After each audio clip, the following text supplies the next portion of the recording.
ታላቅ የራት ምሽት በአርሊንግተን ቨርጂኒያ ወንፈል የተራድኦ ድርጅት እኔም ለወገኔ በሚል መርህ የራት ግብዣ አዘጋጅቷል። ገቢውን በሺህ ለሚቆጠሩ ወላጅ አልባ ህጻናት፣ በሚሊዮን ለሚቆጠሩ ተፈናቃዮች፣ ለሰው ሰራሽ ረሃብና ርዛት ለተጋለጡት አዛውንትና ህጻናት፣ ከድሮን ጥቃትና ግልጽ ጭፍጨፋ ለተረፉት ወገኖቻችን እጅግ አፋጣኝ የሆነ የነፍስ አድን እርዳታ ማሰባሰቢያ ነው። በምሽቱ ላይ የእርሶ መገኘትና ተሳትፎ የአንድን ህጻን ህይወት ይታደጋል፣ ብዙ ተጨማሪ እድሎችንም ይከፍታል። በፍጹም ጊዜ የለንም። ይምጡና ይታደሙ፣ ይጎዳኙንም። ወንፈል ተራድኦ ከደብረ ብርሃን እስከ ወልቃይት ባለው መልክዓ ምድር ከ500 በላይ ወላጅ አልባና ተፈናቃይ ታዳጊ ህጻናት አሳዳጊ ቤተሰብን አግኝቶላቸዋል። ከ1000 በላይ የወሲብ ጥቃት ተፈጸመባቸው ወረዶችና እናቶች የስነ ልቦናና አካላዊ ህክምና እንዲያገኙ ረድቷል። ከ300,000 ግለሰቦች በላይ የዕለት ተዕለት ተደጓሚዎችን ወዘተ የሚረዳ የግብረ ሰናይ ተቋም ነው። ከተቋቋመ ጊዜ አንስቶ ላለፉት 6 ዓመታት በአጠቃላይ $6.5 ሚሊዮን ያሰባሰበና በቀጥታም በስራ ላይ መዋሉን ያስመሰከረ ተአማኒ የወገን ድርጅት ነው። ክቡራትና ክቡራን ወገኖቻችን፣ የተሰበረን ልብን ጠግን፣ የታጠፈ አንጀትን ቀና እናድርግ። ለወገኖቻችን አጋርነታችንን እናሳይ፣ የተሰጠንን እንስጥ። እኛ ካላደረግነው ማን? በዲኤምቪና አካባቢው ለምንኖር ኢትዮጵያውያን በሙሉ በተከታዩ ስፍራ በመገኘት አጋርነታችንን እንድናሳይ በታላቅ ሀገራዊና ወገናዊ አደራ እናሳስባችኋለን። የዝግጅቱ ቀን ቅዳሜ ማርች 22 2025 ሰዓት ከ6:30 PM ጀምሮ። ቦታ the Association of the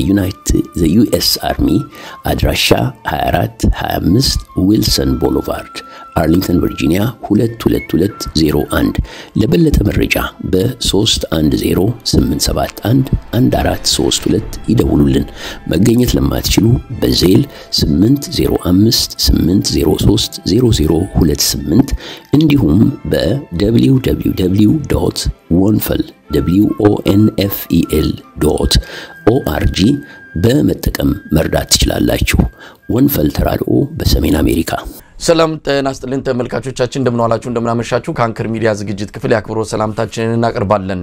የዘመቻ አንድነት ሁለተኛ ቀን ዛሬ በተለያዩ አካባቢዎች አውደ ውጊያዎች መደረጋቸውን ያገኘነው መረጃ ያመለክታል። በአራቱም የአማራ ቀጠናዎች በርካታ ውጊያዎች ሲደረጉ ነው ዛሬም ይዋሉት። በዚህ ጉዳይ ላይ በማተኮር እንደዚሁም የአብይ አህመድን የዛሬውን የፓርላማ ውሎ በተመለከተ ያዘጋጀነውን የአንከር መረጃ ክፍለ ጊዜ እንድትከታተሉት እንጋብዛለን። የመሳይ መኮንንና ዘውዱ መንግስቴ ዘውዱ ሾው ከለንደን እንግሊዝ በጋራ አብረናችሁ ቆያለን። መልካም ጊዜ።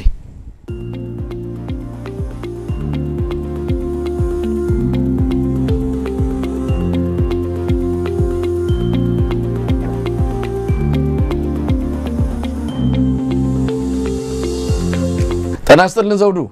ሰላም መሳይ፣ እንዴት ዋልክ? እንዴት አደርክ ነው? እናንተ ጋር ገና ጠዋት ነው ለካ። አዎ ዘውዱ፣ እንግዲህ ዛሬ ያው በርከት ያሉ ጉዳዮች አሉ፣ ግን ትኩረት የተሰጣቸው በዋናነት የፋኖ የዘመቻ አንድነት ሁለተኛ ቀን መርሃ ግብር እንደዚሁም የአብይ አህመድ የፓርላማ ውሎ ነው። ሌሎች ርዕሰ ጉዳዮችም አሉን። እንግዲህ ጊዜ ካለን ጨምረን እነሱ ላይም ትንታኔ እንሰጣለን። በመረጃ ግን እናነሳቸዋለን። ያው የምንጀምረው ከፋኖ ውሎ ይሆናል። ፋኖ ዛሬ በተለያዩ የአማራ ክልል አካባቢዎች የህልውና ተጋድሎን አጠናክሮ የቀጠለበት ነው። ዘመቻ አንድነት በሚል በጋራ አራቱ የፋኖ መዋቅሮች የጀመሩት ዘመቻ በተለያዩ ድሎች ታጅቦ እንደቀጠለ ይገኛል። ምናልባት አንዳንዶቹን እያነሳን ነው በመረጃ ደረጃ እንሰጥና አጠቃላይ ሂደቱ ምን ይመስላል፣ ምን ታስቧል፣ ምንስ ሊያመጣ ይችላል የሚለውን እንወያይበታለን ማለት ነው። እንግዲህ ኔጋ ካሉት መረጃዎች መሃል በአማራ ፋኖ ሸዋ አረርቲ አካባቢ ያስመዘገበው ድል ከዚህ አንፃር የሚጠቀስ ነው። ዛሬ በተደረገው ውጊያ ወደ አረርቲ የሚገኘውን የአገዛዙን ጥምር ሰራዊት በመምታት በርካታ ድሎችን ማስመዝገቡን ዝርዝር ሁኔታውንም በሚቀጥሉት ቀናት ውስጥ እንደሚገልጹ ነው ያሳወቁት። በሌሎችም የሸዋ አካባቢዎች እንደዚሁ ተመሳሳይ ውጊያዎች ነው እየተደረጉ ያሉት። በጎጃም እንደዚሁ በበርካታ አካባቢዎች በማንኩሳ፣ በደብረ ማርቆስ በድጋሚ እንደዚሁም በአዴት በባህር ዳር አቅራቢያ ብዙ ቦታዎች ውጊያ ተደርጓል። ትላንትና 35 አካባቢዎችን የሸፈነ እንደሆነ ነው የሚገለጸው። በአጠቃላይ በጎጃም ብቻ ከ600 በላይ ያገዛዙ ሰራዊት መደምሰሳቸው ተመልክቷል። 390 አካባቢ መማረካቸውን ነው ያገኘነው መረጃ የሚያመለክተው። እስቲ ዘውዱ ወደ አንተ ልምጣ። ጉዳዩን በቅርበትም እየተከታተልክ ነው። አንተ ጋር ያሉት የዘመቻ አንድነት ሁለተኛ ቀን መርሃ ግብር ምን ይመስላል? የፋኖ ትግል ዘመቻ አንድነት በጣም ተጠናክሮ ቀጥሏል። በርካታ ድሎችን እየተጎናጸፉ ነው የሚገኙት። እየተናበቡ የሚሰሯቸው ስራዎች እጅግ ውጤታማ መሆናቸው በጣም ነው ያስደንቀው። በውጭም በሀገርም ያሉትን ይህንን ትግል የሚደግፉትን በፋኖ በጎንደርም ደራ ሐሙሲት በወሰደው እርምጃ 7 የወረዳ አመራሮችን ጨምሮ በርካታ ያገዛዙን ወታደሮች በቁጥጥር ስር መዋሉም ተገልጿል። ትልልቅ ኦፕሬሽኖች ናቸው የተፈጸሙት። እንግዲህ በኦፕሬሽኑም ቁጥራቸው በውል ያልታወቁ የሚሊሻ የአድማ ብተና እንዲሁም የመከላከያ ሰራዊት አባላት ሲገደሉ በርካቶቹ መቁሰላቸው ታውቋል ማለት ነው። እንግዲህ ከትላንትና ጀምሮ በተደረገው የዚህ የዘመቻ አንድነት በድል ታጅቦ በዛሬው ዕለት መቀጠሉ ነው እየተገለጸ የሚገኘው። በትላንትናው ዕለት በደቡብ ጎንደር ቀደም ሲል እንደተጠቀሰው በተለይም በደራ ሐሙሲት ወረዳ አምባሲባ ከተማና በሌሎችም ቦታዎች ላይ ከፍተኛ ተጋድሎ ተደርጎ ነበር። በዚህም የገዢው ቡድን ወታደሮች የተገደሉ ሲሆን አስከሬናቸው በከተማው መሃል አደባባዮች ላይ ወድቀው መገኘታቸውና ማንሳት እንኳን ሳይችሉ ሮጦ ማምለጣቸው ነው እየተገለጸ የሚገኘው። እንግዲህ ይህንን እርምጃ የወሰደው የአማራ ፋኖ በጎንደር አንድነት የሜጀር ጀነራል ውባንት ኮር አንደኛ አባላት ሲሆኑ ከቡድኑ ጋር መሳሪያዎችን ጨምሮ እስከ ነፍስ ወከፍ መሳሪያዎች ጭምር ክላሽንኮቭ መሳሪያዎችን በጣም በርካታ ጥይቶችንና እንደዚሁም የቡድን መሳሪያዎች ጭምር በቁጥጥር ስር መዋላቸው ነው እየተገለጸ የሚገኘው። ትልቅ ተጋድሎ ነው እየተደረገ የሚገኘው። በእውነቱ የአማራ ፋኖ አሁን በጠቅላላ በአገሪቱ ጠንክረው እየተዋጉ ያለበትና በተለይም ከዚህ ቀደሙ አንዱ ጋር ሲዋጋ አንዱ ጋር መቅረት አይደለም፣ በጋራ ሆነው እየተደራጁ እየቀጠሉ ነው የሚገኙ። በሸዋም እንዳልከው በተለይም በወታደራዊ ስልጠና የሰለጠኑትን ፋኖች አስመርቀዋል። ትግሉ ጠንካራ መሆኑን የሚያመላክቱ በርካታ ስራዎችም እየተሰሩ ነው የሚገኙ። በተለይም በዚሁ በዘመቻ አንድነት በወሎ ቤተ አማራ ግንባርም ታላላቅ ድሎች ተጎናጽፏል። የአማራ ፋኖ በወሎ ቤተ አማራ ዘመቻ አንድነት የሁሉናውን ተጋድሎ አጠንክሮ ቀጥሎበታል። በሚገርም ሁኔታ በወርጌሳ መሃል አምባና ሊባኖ ከተሞችን ተቆጣጥሮ በርካታ ድሎችን ማስመዝገቡ ማሳይቷል። በመሃል ከተማ ውስጥ ሁሉ ገብተው መቆጣጠራቸውን የሚያሳዩ በምስልና በቪዲዮ የተደገፉ መረጃዎችንም ነው የደረሱኝ። በጣም በሚገርም ሁኔታ አማራ ፋኖ በወሎ ቤተ አማራ ኢያሱ ኮር ምስራቅ አማራ ኮር 1-2 በርካታ አዳዊ እንዲሁም ደግሞ ልዩ ዘመቻ ሰሜን ወሎ ዞን ከወልዲያ ደሴ ዋና መስመር የሚገኘው ወርጌሳን መሃል አምባና ሊባኖ ከተሞችን በመቆጣጠር ነው እንግዲህ ድሉን እያበሰረው። በዚህም ዘመቻ አንድነት የሉና ተጋድሎ በርካታ የጠላት ኃይል ሙትና ቁስለኛ አድርጓል። በሸዋም እንደዛው ነው። በተለያዩ ቦታዎች እየተደረጉ ያሉት ተጋድሎች አሁንም ጠንክሯል። የአብይ አህመድ ካቢኔ እንግዲህ ጭንቅ ውስጥ ገብተዋል። በሚገርም ሁኔታ በሌላም በኩል በፋኖ እቅፍ ገብተዋል። በጠላት ግንባር መሳካት ምርጫ አድርገው ከጠላት እጅ ውጭ የሆኑ በፋኖ ከተሞቹ እየገቡ ነው የሚገኙት። በተለያየ ቦታዎች የሚደረጉት ተጋድሎ መጠንከሩ በተለይም የአማራውን ማህበረሰብ እጅግ ነው ያስደሰተው። በውጭም በሀገርም ውስጥ የሚገኙት ድሎቹ እጅግ አመርቂ መሆናቸው አስደሳች ሆኗል። በተለያየ ቦታዎች የተደረጉትን ውጊያዎች በተመለከተም የሚወጡት መረጃዎች አስደሳቾች ከመሆናቸው በዘለለ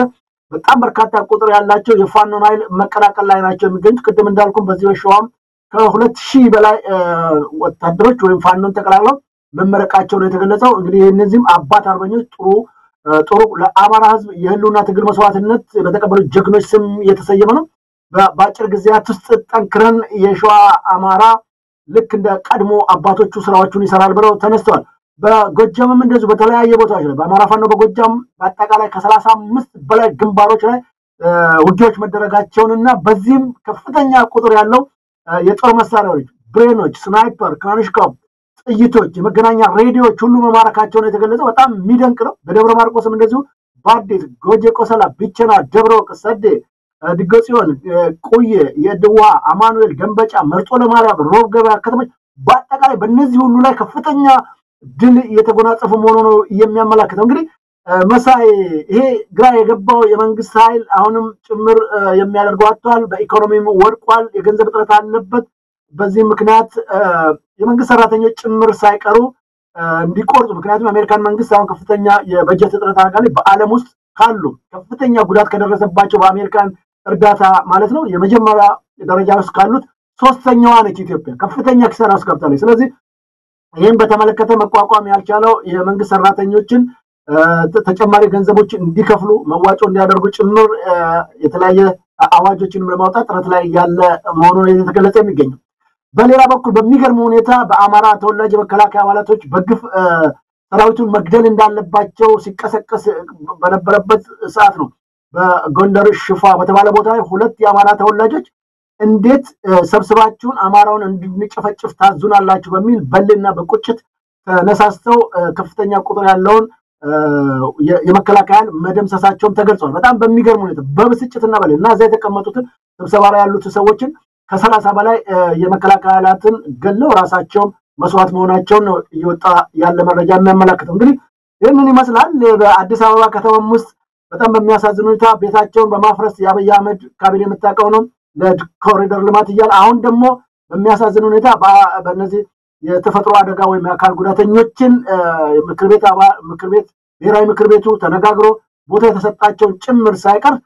አፍርሶባቸዋል የንግድ ሱቆቻቸውንና እጅግ አዝነዋል። አቤቱታ ብናቀርብም ለፍርድ ቤቱም ብናቀርብ ፍርድ ቤቱም የግል ትዕዛዝ ቢያመጣም ዞር በሉ ብሎ የፍርድ ቤቱን ህግ ሁሉ ጥሰው መልሰው አፍርሰውብናል የሚል ቅሬታ እያቀረቡ ነውና ኢትዮጵያ ያለችበት አጣብቂኝ ችግር በጣም እየበዛ የመጣበት ሁኔታ አለ። ሌላው እንግዲህ መሳይ የአብይ አህመድ ዛሬ እንደምታውቀው ስብሰባ አድርጓል። በዚህ ስብሰባው ላይ ፓርላማው እያጨበጨበ ዝም ብሎ ወጣበት ሁኔታ ነው። በጣም በሚያሳዝን ሁኔታ የኢዜማ አንድ አባል በሚገርም ሁኔታ በየቀኑ ስለሚያልቁት የአማራ ልጆች አንድም ትንፍሽ ሳይል ጥያቄ ያነሳው የህዋትን አደብ እንዲገዛ መደረግ አለበት በሚል አቶ ባርጡማ የሚባሉ የኢዜማ የፓርላማ ተወካይ ጥያቄያቸውን አቅርበዋል። አብይ አህመድ ውጤት የሌለው ስራ ነው ዞሮ ዞሮ ያንን ነው። ሌላው እጅግ ፈታኝ የሆነ ጥያቄ ካቀረቡላቸው የፓርላማ ሰዎች አንድ ነው አንድ ብቸኛ የፓርላማ አባል የሚሟገተው ጊዜ ዶክተር ደሳለኝ ጫኔ ነው። በተለይም በኢትዮጵያ ውስጥ የሚደረገው ነገር በጣም አሳሳቢ እንደሆነና የብልጽግና የሙሉ ጊዜው ስራው ዋናው ጦርነትን መጥመቅ ነው ሌላ ስራ የለውም አገዛዙ በሚል በሰፊው ተችቶታል። የታሰሩትን ሰዎች በተመለከተ አላግባብ ጋዜጠኞች የመናገር ነፃነታቸውን ጭምር የነፈገ የፓርላማ አባላቶቹ ጭምር ህገ መንግስቱ የሰጣቸውን የመብት ከለላ እንኳን በመጣስ የሚወሰዱ እርምጃዎች አሁንም አሳሳቢ ነው በሚል የተቸውን አብይ አህመድ መልሶ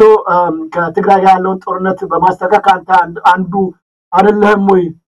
ለጦርነት ስትቀሰቅስ የነበረው የሚል ትችት ሰጥቶበታል። እንግዲህ ሌላው ኤርትራና የመውረር ፍላጎትም እንደሌለው አብይ አህመድ ተናግሯል። በመጀመሪያ ደረጃ ኤርትራን ለመውረር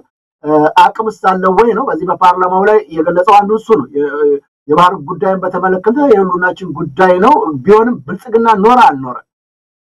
ፓርላማው ይሄ አሁን ያለው ፓርላማ ኖር አልኖረ ኢትዮጵያ የግድ የባህር ወደብ ጥያቄዋን ወይም ጉዳዩን ማንሳቱ አይቀርም። በ40 እና 50 ኪሎ ሜትር ርቀት ላይ ይሄንን የሚያል ትልቅ በሚሊዮኖች የሚቆጠር ህዝብ ያለው ሀገር ሊገደብ አይቻልም፣ ጥያቄያችን ይቀጥላል የሚል ነገር አንስቷል። ግን በርካታ ጉዳዮች አሉ፣ ወደ ዝርዝሩ እንመለስበታለን። መሳይ እነዚህ ናቸው ለጊዜው ያሉት። ታንኪዩ አመሰግናለሁ ዘውዱ። እንግዲህ ከዚህ ከፋኖ ጋር በተያያዘ ወደምንመለከተው ጉዳይ ነው በቀጥታ የምንገባው። በርካታ አውደ ውጊያዎች እየተደረጉ እንዳለ ባንተም በኔም በኩል የቀረቡት መረጃዎች ያመላክታሉ። በነገራችን ላይ አብይ አህመድ እንደሰማነው ከሆነ ወደ አፋር ድንበር ያስጠጋውን ሜካናይዝድ ኃይል አሁን ወደ አማራ ክልል ወደ ጎንደር ወደ ጎጃም እየላከ እንዳለ ነው ዛሬ አንዳንድ ፍንጮችን ያየ ነው። ስለዚህ ኤርትራን ለመውጋት ወደ ድንበር ያስጠጋውን ሰራዊት መልሶ ወደ አማራ ክልል ያስገባው አንድም በአማራ ክልል ይሄ በዘመቻ አንድነት የተቀጣጠለው ኦፕሬሽንን ለመቋቋም የሚያስችል ሰራዊት በአሁኑ ሰዓት በአማራ ክልል የለውም። ጥምር ጦር የሚባለውም ይህን ያህል ፋኖን ቆሞ ተዋግቶ ክልሉን የሚያስጠብቅ ሆኖ ሊገኝ አልቻለም። ስለዚህ ሜካናይዝድ ጦሩን ወደዚህ ወደ አማራ ክልል እያስገባን ያለው ከአፋር አስነስቶ ቀድሞውንም ወደ አፋር የላከው ለመዋጋት ሳይሆን ያው ግርግር ይወዳል አብይ አህመድ። ባለፈውም ከሶማሊያ ጋር ሊዋጋ ነው ተብሎ ወደ ምስራቅ ኢትዮጵያ በጣም በብዙ መቶዎች ሺዎች የሚቆጠሩ ከባባድ ተሽከርካሪዎች ታንክ የጫኑ የተለያዩ መሳሪያዎችን የጫኑ ወደ ሶማሌ ክልል ሲሄዱ ነበርና ከሶማሊያ ጋር በተያያዘ ጦርነት ሊቀሰቀስ ይችላል የሚል ስጋትም ነበረ። በወቅቱ የአብይ አህመድ ጀነራሎችም እየወጡ ሲፎክሩ የነበረበትን እናስታውሳለን። ተመሳሳይ ነገር ነው አሁንም እየተደረገ ያለው። ኤርትራ ጋር ጦርነት ሊከሰት ነው የሚል እንዲህ አይነት ማደናገሪያ አጀንዳ ተለቃለ። በዛ ማደናገሪያ አጀንዳ ብዙ ነገር እየሆነ ነው ያለውና አሁን ቀስ ብሎ ጦሩን ወደ አማራ ክልል እያስገባ ነው። የአማራ ክልሉ ውጊያ በርግጥም የሚቋቋመው አለመሆኑን ተረድቶታል። ከዚህ ባሻገርም የኦሮሚያ ልዩ ኃይል በሙሉ ወደ ቡልቡላ ማሰልጠኛ ካምፕ እንዲገቡ ትዕዛዝ ተሰጥቷቸዋል። እንግዲህ ኦሮሚያ ልዩ ኃይል ያው ልዩ ኃይል ፈርሷል ብሎ አብይ አህመድ ያኔ የአማራ ክልል የገባበትን ጦርነት ምክንያታዊ ሲያደርገው ልዩ ኃይል ትጥቅ እንዲፈታ ነው የሚል ነበር ግን ኦሮሚያ ልዩ ኃይል አልፈታም ነበር በወቅቱ እንደውም ሲጠናከር የነበረ በተጨማሪ የመከላከያን አቅም እንዲደርስ በሚልም የጦር መሳሪያ ከውጭ እየተገዛ በልዩ ሁኔታ የኦሮሚያ ልዩ ኃይልን ሲያጠናክሩ ነበርና አሁን ይሄ ልዩ ኃይል ለተለየ ስልጠና ቡልቡላ ገብቷል የገባበት ምክንያት ምናልባትም በቀጣይ ወደ አማራ ክልል ሙሉ በሙሉ ሊሰማራ የሚችልበት ሁኔታ እንዳለ ነው እንግዲህ የፋኖች ይሄ ዘመቻ ምን አይነት ዘመቻ ነው እንዴት ተጀመረ ምንድነው አላማው ምንድነው ተልኮ ምንስ ያመጣል የሚለው ነገር በዝርዝር መነጋገር የሚያስፈልግ ይመስለኛል ካውደ ውጊያዎቹ ውሎች ባሻገር ጦርነቱን ለመጀመር ወይም ደግሞ ዘመቻውን ለመክፈት ያወጣት መግለጫ በስተቀር እስካሁን ኳናውናዎቹ የፋኖ አመራሮች ስለ ዘመቻው የተሰጠ መግለጫ የለም ነገር ግን እንደዚሁ ከመግለጫውና ከተለያዩ ሁኔታዎች ተነስተን መረዳት የሚቻለው ይሄ ዘመቻ አንድነት በዋናነት የሚያስፈልገው አራቱ የአማራ ፋኖ መዋቅሮች ወደ አንድነቱ እየመጡ ነው ወደ አንድ መዋቅር እየገቡ ነው ያንን መዋቅር አስተካክለው ጨርሰዋል በዋዜማው ላይ ያንን ለማጽናትም በሚል ይህንን ተልኮ ወስዶ የተጀመረ ዘመቻ እንደሆነም ተገልጿል በመግለጫው ላይ ከዚህም ባሻገር በአንድ ወቅት ላይ በተመሳሳይ ሰዓት በተመሳሳይ ቀን በአራቱም የአማራ ቀጠናዎች ውጊያ በመክፈት ያገዛዙን ሰራዊት መበታተንና አቅጣጫውን በተለያየ መልኩ እንዲደናበር ማድረግ ይቻላል የሚለው በጣም ጠቃሚ የሆነ ወታደራዊ ስትራቴጂን በመከተል ያደረጉት ነው በዚህም የተነሳ የተሳካ ሆኗል ከአፋር ክልል ሜካናይዝድ ጦሩን አምጥቶ ወደ አማራ ክልል የሚያስገባው የዚህ ውጤት ነው ስለዚህ ሰራዊቱን በየቦታው ማሳሳትና ማዋከብ አንዱ የዘመቻ አንድነት ተልኮ እንደሆነ ነው የተረዳ ነው ይሄም በተሳካ ሁኔታ እየተካሄደ ነው በሁለተኛ ቀኑ በበርካታ ቦታዎች ውጊያዎች ሲደረጉ እንግዲህ ሰራዊቱን ከአንዱ ቦታ ወደ አንዱ ቦታ በማጓጓዝ ከፍተኛ መረበሽ ውስጥ እንደገባ ከሁኔታዎች መረዳት ይቻላል ነገር ግን አሁንም የምናያቸው ነገሮች አሉ በርግጥ ገና ነው ዛሬ ሁለተኛ ቀኑ ነው እንደተለመደው አይነት መሳሪያዎችን መማረክ ወታደሮችን መማረክ አጥቅቶ ከዛ ቦታ ተልኮን ከፈጸሙ በኋላ መውጣት እንደዚህ የተለመዱ እስከ ዛሬም በሃያዎቹ ወራት ውስጥ ያየናቸው ተመሳሳይ የዘመቻ ሂደቶች ናቸውና ከዚህ በተለየ መልኩ የዘመቻ አንድነት ሲመጣ አዲስ ምዕራፍ የምናይበት ስትራቴጂክ የሆነ ድል የምንጠብቅበት ከምንም በላይ ደግሞ የአብይ አህመድ ወታደራዊ ቁመና አማራ ክልል ላይ እየፈረሰ ያለው ሙሉ በሙሉ የሚጠፋበትና ክልሉ ለቆ የሚወጣበትን ሁኔታ ያንን ግብ ያደረገ ዘመቻ ነው ብለን እንጠብቃለን ወደዚያ ያመራልን ብለው እነሱ ተስፋ እንደሚያደርጉ ለዛም እንደተዘጋጁ ነው የሚገልጹትና በአጠቃላይ የተጀመረው ዘመቻ አንድነት እውነት ለመናገር እስካሁን 20 ወራት የዘለቀውን በተለየ ሁኔታ ትልልቅ ወታደራዊ ድሎችን የምናይበት እንደሚሆን ነው የሚጠበቀው ዘውዱ እንግዲህ ለዚህ ተዘጋጅተዋል በስልጠና በግምገማ ነው ባለፉት 2 ወራት ያሳለፉት ቀደም ሲልም አንተ እንደተጠቀስከው በየቀጠናው ስልጠናው ተጠናክሮ ቀጥሏል እድሜ ገደብ የለውም እድሜ ለአቅመ መሳሪያ መሸከም የደረሰ አዛውንትም ጭምር እርጅና የሚጫጫነው አባትም ጭምር ነው ትግሉን እየተቀላቀለ ያለው አሁን በቪዲዮ ላይም እንደምንመለከተው በገፍ ነው ጎጃም ውስጥ ሴቱ ወንዱ አልቀረም በሙሉ ነው ተያይዞ ወደ ዘመቻው እየገባ ያለው ጥሪ ተደርጓል በወሎም እንደዚሁ ጥሪ አድርገዋል ዛሬ ነው ጊዜው ሁላችሁም ለነጻነቱ ተነሱ የሚለው አጠቃላይ የከተት ጥሪ የተደረገበት ሁኔታ ነው ያለውና ይሄ መጪው ጊዜ አሁን ዛሬ ፓርላማ ላይ እንዳሳነሰው አብይ አህመድ ሲጨንቀው የተናገረው ምናልባት ምንም ማድረግ ስለማይችል ምንድነው የጣር ድምጽ ነው እንበለው በዛ መልኩ የገለጸው ነው ማለት እንችላለን አንዳንድ ሽፍቶች ይያለ የሚገልጽበት ቆመ ጠብቀኝ መሳሪያ ይያለ ሊያሳንስ የሞከረውም ከምንም ተነስቶ አይደለም እየመጣ ያለው የፋኖ ኃይል እንደከዚህ በፊቱ መጥቶ ወደ ይዞታው የሚመለስ ብቻ አይደለም ከዛም በላይ ትልልቅ ድሎችን ለማስመዝገብ የተዘጋጀ መሆኑን ነው መረዳት የሚቻለውና ዘውዱ ትልቅ ነገር ይጠበቃል መቼም እስከዛሬ ስተቶቻቸውን አርመው በቀጣይ ብዙ ነገር ሊያመጡ እንደሚችሉ ተጠብቃለሁ እንዳልከው ነው በጣም በሚገርም ሁኔታ በዚህ በዘመቻ አንድነት የታየው ለውጥ እጅግ የሚያስደስት ነው ብዙዎቹንም ልብ የሚያሞቅ ነው ግን ስጋቱ እንዳልከው ቀደም ልክ አሁን ወደ ሁለተኛ ዓመቱ ነው 20 ወራትን ያስቆጠረውን አይነት ነገር እንዳይሆን ምን መደረግ አለበት የሚለው ላይ ማተኮር የሚያስፈልገው እንጂ የፋኖ ኃይል አንድ ቢሆኑ አንዳንዶች ይህን ነገር የማይስማሙም አሉ አንድ ይሆኑ ያላቸው ለምን ጫና ተፈጥራላቸው የሚሉ ወገኖች አሉ የሚያመጣው አደጋ ምንድነው አንድ ቢሆኑ የሚገኘው ጥቅም ምንድነው የሚለው ማየት ያስፈልጋል በርግጥ በየቀጠናው በየቦታው ያሉትን ውጤቶችና እናያለን ከዚህ ቀደም ሲናበቡ ወይም በአንድ ቀን እናድርግ ሲሉ የሚመጣው ለውጥ በተግባር አይተነዋል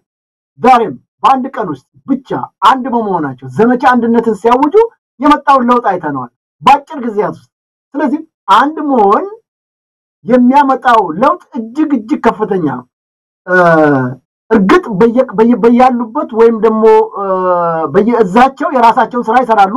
ይህ እጅግ የሚያበረታታ ነው ግን በተጓዳኝ አብሮ የመሆን አንድ የመሆን በአንድ እዝ ሰንሰለት ስር ወይም ደግሞ ልክ አሁን በዘመቻ አንድነት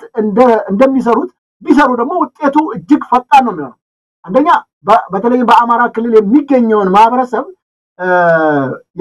የሚሞተውን ሰው ቁጥር ይቀንሳል በጣም ይቀንሳል ሁለተኛ ለድል የሚገሰግሱበት መንገድ በጣም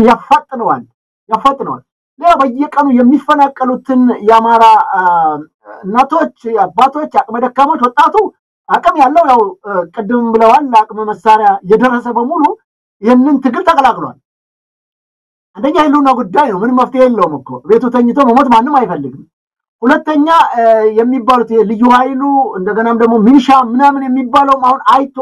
አይቶ እየተደረገ ያለው ደባና ተንኮል የራሱን ወገኖች ወይም አማራውን ማህበረሰብ ማጥፋት እንደሆነ ተገንዝበውታል ከጦር አመራሮቻቸው ጨምሮ የሚኒሻም ሆነ የልዩ ኃይሉ አዛዦች ጭምር ሳይቀሩ አሁን መቀላቀል ይዘዋል የትልቅ ድል ነው አብረው ቢሆኑ ደግሞ የሚመጣውን ጥቅምና ልዩነቱን ምናየው ነገር ነው ሌላው አብይ አህመድን በየቀኑ እየተንጠባጠበ የሚያመጣቸው ነው የሚልካቸውን የመከላከያ ኃይሎች ደብዛቸውን ለማጥፋት ወይም ደግሞ በአማራ ክልል እንዳይደርሱ ለማድረግ አንድነቱ እጅግ በጣም ጠቃሚና አስፈላጊ ነው ስለዚህ አንድ መሆን መጠናከር በሁሉም ነገር መሰባሰብ እጅግ ጠቃሚ ነው አሁን ትልቁ ችግር በውጭ የሚገኘው ማህበረሰብ ጭምር በተለይ የአማራ እሊቱና እንደገና ማአሺ ማህበራቶች ዛሬ የአማራ ምናምን የጎንደር የምናምን እያሉ ያቋቋሙት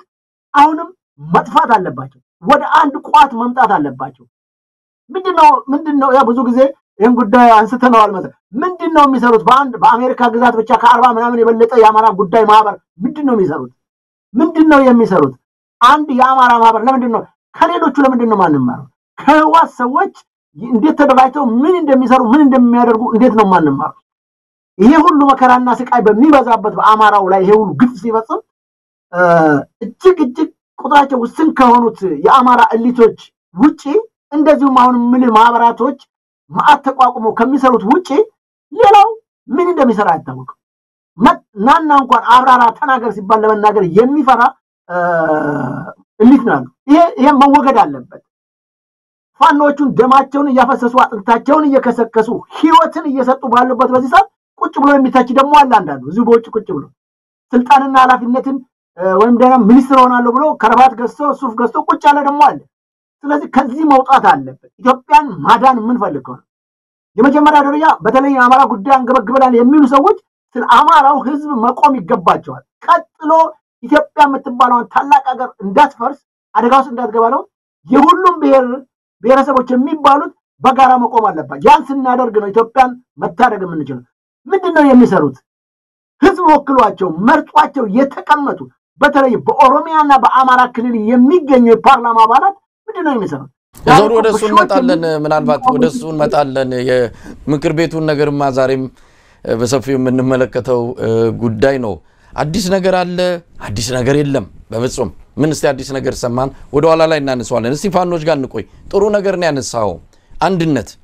እንግዲህ ዘመቻ አንድነት ነው ይሄ ሆን ተብሎ የተደረገ ነው አንድነት የሚለው ቃል የመጣበት ምክንያት አንድነት ቃል ለዚህ ስለሚደረገው የሉና ተጋድሎ ሰሞኑን ለተጀመረው ይሄንን ቃል በዘመቻ ስም የሰጡለት ያለ ምክንያት አይደለም አንድነት ምን ያህል ወሳኝ እንደሆነ ስለተረዱ ነው አንድነት ከምንም በላይ ከድሮንም በላይ የአብይ አህመድን አገዛዝ ፍርስሩሱን የሚያወጣው ይሄ አንድነት የተባለ ምናልባትም እንዴት ብለ ስም እንደምትሰጠው አላቅም ሌላ ከዚህ ከድሮን የበለጠ መሳሪያም ካለ ልትሰጠው የምትችል ነው አንድነት በጣም ወሳኝ ነው በተለይ ለፋኖ ፋኖን የሚያህል ኃይል በነገራችን ላይ በጦር ሰራዊት ብትሄድ በቁጥር እንግዲህ ጦር ሰራዊት አንድም በቁጥር በታጠቀው መሳሪያ ነው እንግዲህ ጥንካሬውም የሚለካው ከምንም በላይ ግን በአላማ ነው ከምንም በላይ አላማውን ታጥቋል በጣም ህዝባዊ የሆነ አላማ ለኢትዮጵያ የሚጠቅም አላማ እዛ አካባቢ አማራን ክልል ብቻ ወይም ኢትዮጵያን ብቻ ሳይሆን ቀጠናውንም የሚያረጋጋ አላማ ነው የሰነቀው ፋኖ ሁለተኛ ህዝብ ድጋፍ አለው አዎ እስከ ዛሬም ህዝብ ነው ይዋጋው ህዝብ ነው ከጀርባ ያለው ህዝብማ ባይደግፈው ኖሮ አብይ አህመድ ይሄኔ ጦርነቱን በ15 ቀን አጠናቅቃለሁ እንዳለው ያጠናቅቅ ነበር ህዝብ ነው የሚዋጋው ሶስተኛ እንግዲህ የሰራዊት ቁጥርና መሳሪያ ነው የሰራዊት ቁጥር አሁን እንደምናየው ከሆነ ምናልባትም ከመከላከያው ከሀገሪቱ መከላከያ ሰራዊት ቁጥር ቢበልጥ እንጂ የሚያንስ አይደለም በሁሉም አደረጃጀቶች ውስጥ ያሉትን ሰብስበን ቆጥረን ብናያቸው አንድ ክፍለ ጦር በትንሹ እስከ 2000 ሰራዊት አለው አማራ ክልል ጎጃም ብቻ ወደ 50 እስከ 60 ክፍለ ጦሮች አሉ የትናይት ነው ይሄን ቁጥር እንግዲህ ሂሳቡን መምታት ለሚችል የቤት ስራ ሰተነዋል ጎንደርም እንደዛው ነው ወደ 23 27 ክፍለ ጦሮች አሉ በጎጃም ማለት በወሎም በሸዋም ይሄ ሲታይ ቁጥራቸው የሰራዊቱ ቁጥር የፋኖ ቁጥር በአጠቃላይ ከሀገሪቱ ሰራዊት የበለጠ ነው እንደሚችል ምንም ጥርጥር የለውም በመሳሪያ ረገድ በርግጥ የአብይ አህመድ ሰራዊት ያለ አልታጠቁም ግን አሁን እየታጠቁ ናቸው ከቆመ ጠብቀኝ ብሎ ዛሬ እንዳሾፈው ወይም ደሞ ሊያሳንስ እንደሞከረው አይደለም ዛሬ ብሬን ታጥቀዋል ዲሽቃ ታጥቀዋል በፊት ያልነበረ ትልልቅ መሳሪያዎችን መታጠቅ ጀምረዋል ነገ ከነጎዲያ ታንክና ሌሎችንም አብይ ታጠቃቸውን መታጠቃቸው አይቀርም ድሮንም ቢሆን ስለዚህ ይሄ ኃይል በጣም ትልቅ ኃይል ነው እውነት ለመናገር ትልቅ ኃይል ነው እንደ መከላከያ ሰራዊት እየፈረሰ ሲመጣ እቺን ሀገር ነገ ከነጎዲያ ማን ሊጠብቃት ነው ሀገር ያለ መከላከያ ሰራዊት በፍጹም የሚታሰብ አይደለም ይሄ መከላከያ ሰራዊት ደግሞ የአብይ ምንድነው የሚባለው ዙፋን ጠባቂ ሆኗል የአብይ የግል ንብረቱ ሆኗል ይሄን ሰራዊት ነፃ ማውጣት ከተቻለ ነፃ ማውጣት ካልሆነ ግን ሌላ ኃይል ያስፈልጋል ኢትዮጵያን የሚጠብቅ እውነት ለመናገር በአላማም በአቅምም በተለያየ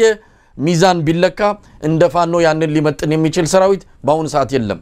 ስለዚህ የዘመቻ አንድነት ወደዛ ለማምራት የሚደረግ አቀጣጣይ ዘመቻ ነው ብለን ልንወስደው እንችላለን እንዳልኩ አንድነቱ ያስፈልጋል እየሰሩበት ነው እንደውም አሁን መሬት ላይ ያለውን አንድነት አይተው በውጭ የሚገኙትም ወደዛ ይመጣሉ ብዬ ተስፋ አደርጋለሁ በውጭ ያሉ ሚዲያዎች በውጭ ያሉ የተለያዩ አደረጃጀቶች ተደጋፊ አደረጃጀቶች ማለት ነው እነዚህ በሙሉ ወደ አንድነት ይመጣሉ ተብሎም ይጠበቃል ሌላው የሚቀረው ነገር እንግዲህ የአማራ ፋኖ አራቱ አደረጃጀቶች ወደ አንድ መዋቅር እየገቡ ነው ምናልባትም በቅርብ ጊዜ ያንን ይፋ ያደርጋሉ ያንን በዋዜማ ላይ ለማብሰር ብለው ነው ይሄንንም ዘመቻ የከፈቱት ነገር ግን ሌላም ማደረጃጀት አለ የአማራ ፋኖ ህዝባዊ ድርጅት ከነሱም ጋር በጋራ ሊሰሩ የሚችሉበት ከተቻለ በአንድነት አሊያም ደግሞ በሁለት ድርጅትም ሆነው ነገር ግን ለጋራ አላማ የሚሰሩበት ሁኔታ መምጣት አለበት እውነት ለመናገር ከዚህ በኋላ በእንደዚህ አይነት ልዩነት ለአብይ አህመድ የስልጣን እድሜ መስጠት የለብንም እኛንን እድሜውን እየሰጠን ያለ ነው እኛንን የዚህን ሰው የእድሜ ያራዘመን ያለ ነው ያንን በደንብ ተረርተን ልዩነታችን ነገ ከነጎዲያ ቁጭ ብለን እንፈቷለን ዛሬ ግን የጋራ ጠላት ሁላችንንም ወደ ሞት እየነዳን ያለን ይህን ስርዓት ማስወገድ አለብን የሚለው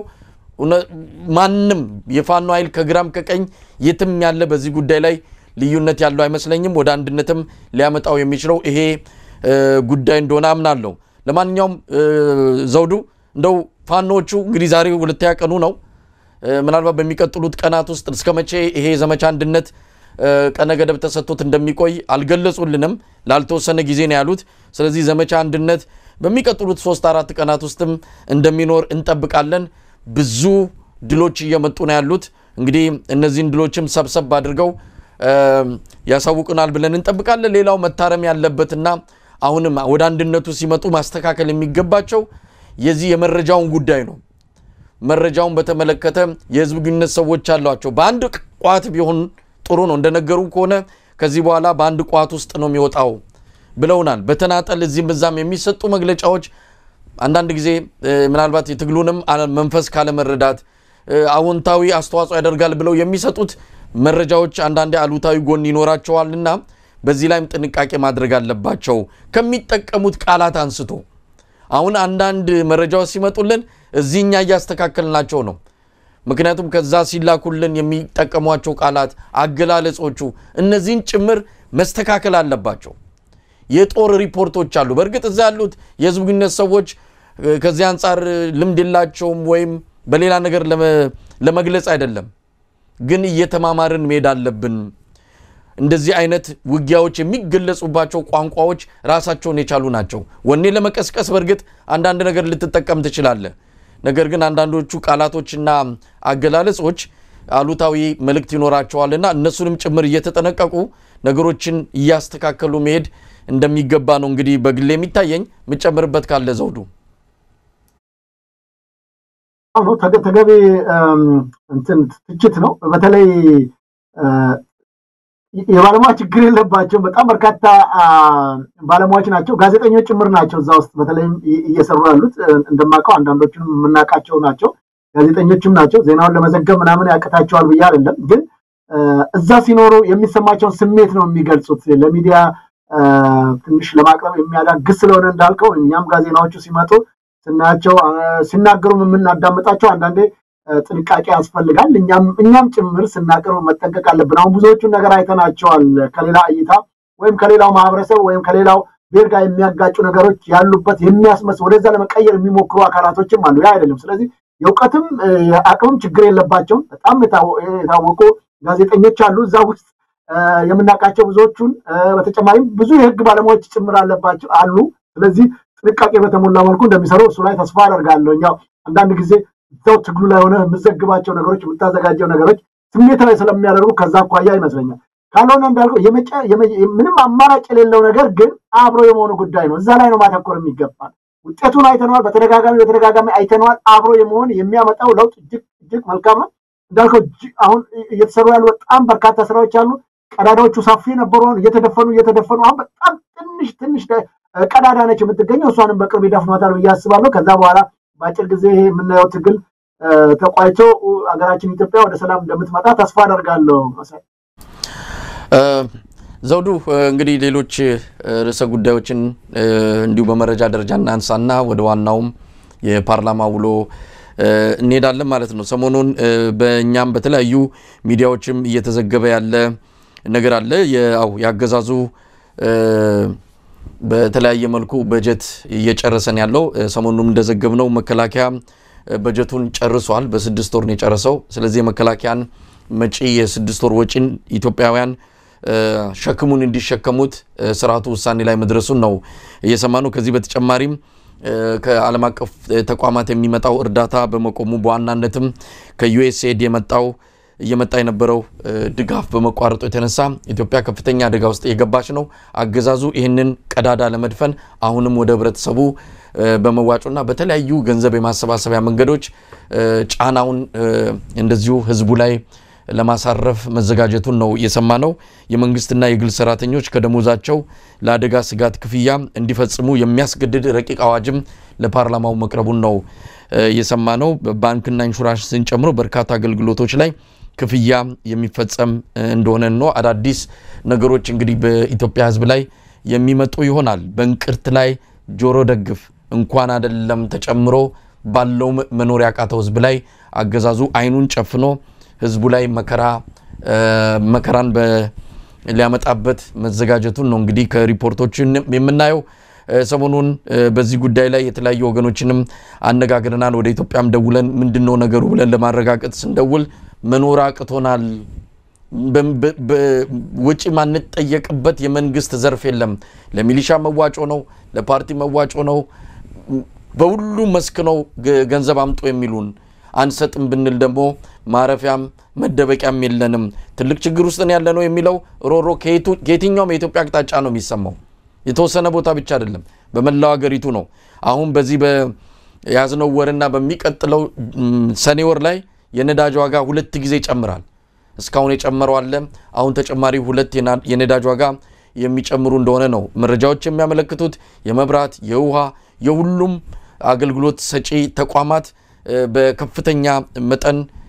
ጭማሪ ሊያደርጉ እንደተዘጋጁ ነው የሰማነው ስለዚህ ለጦርነቱ የሚውለውንም ለሌሎች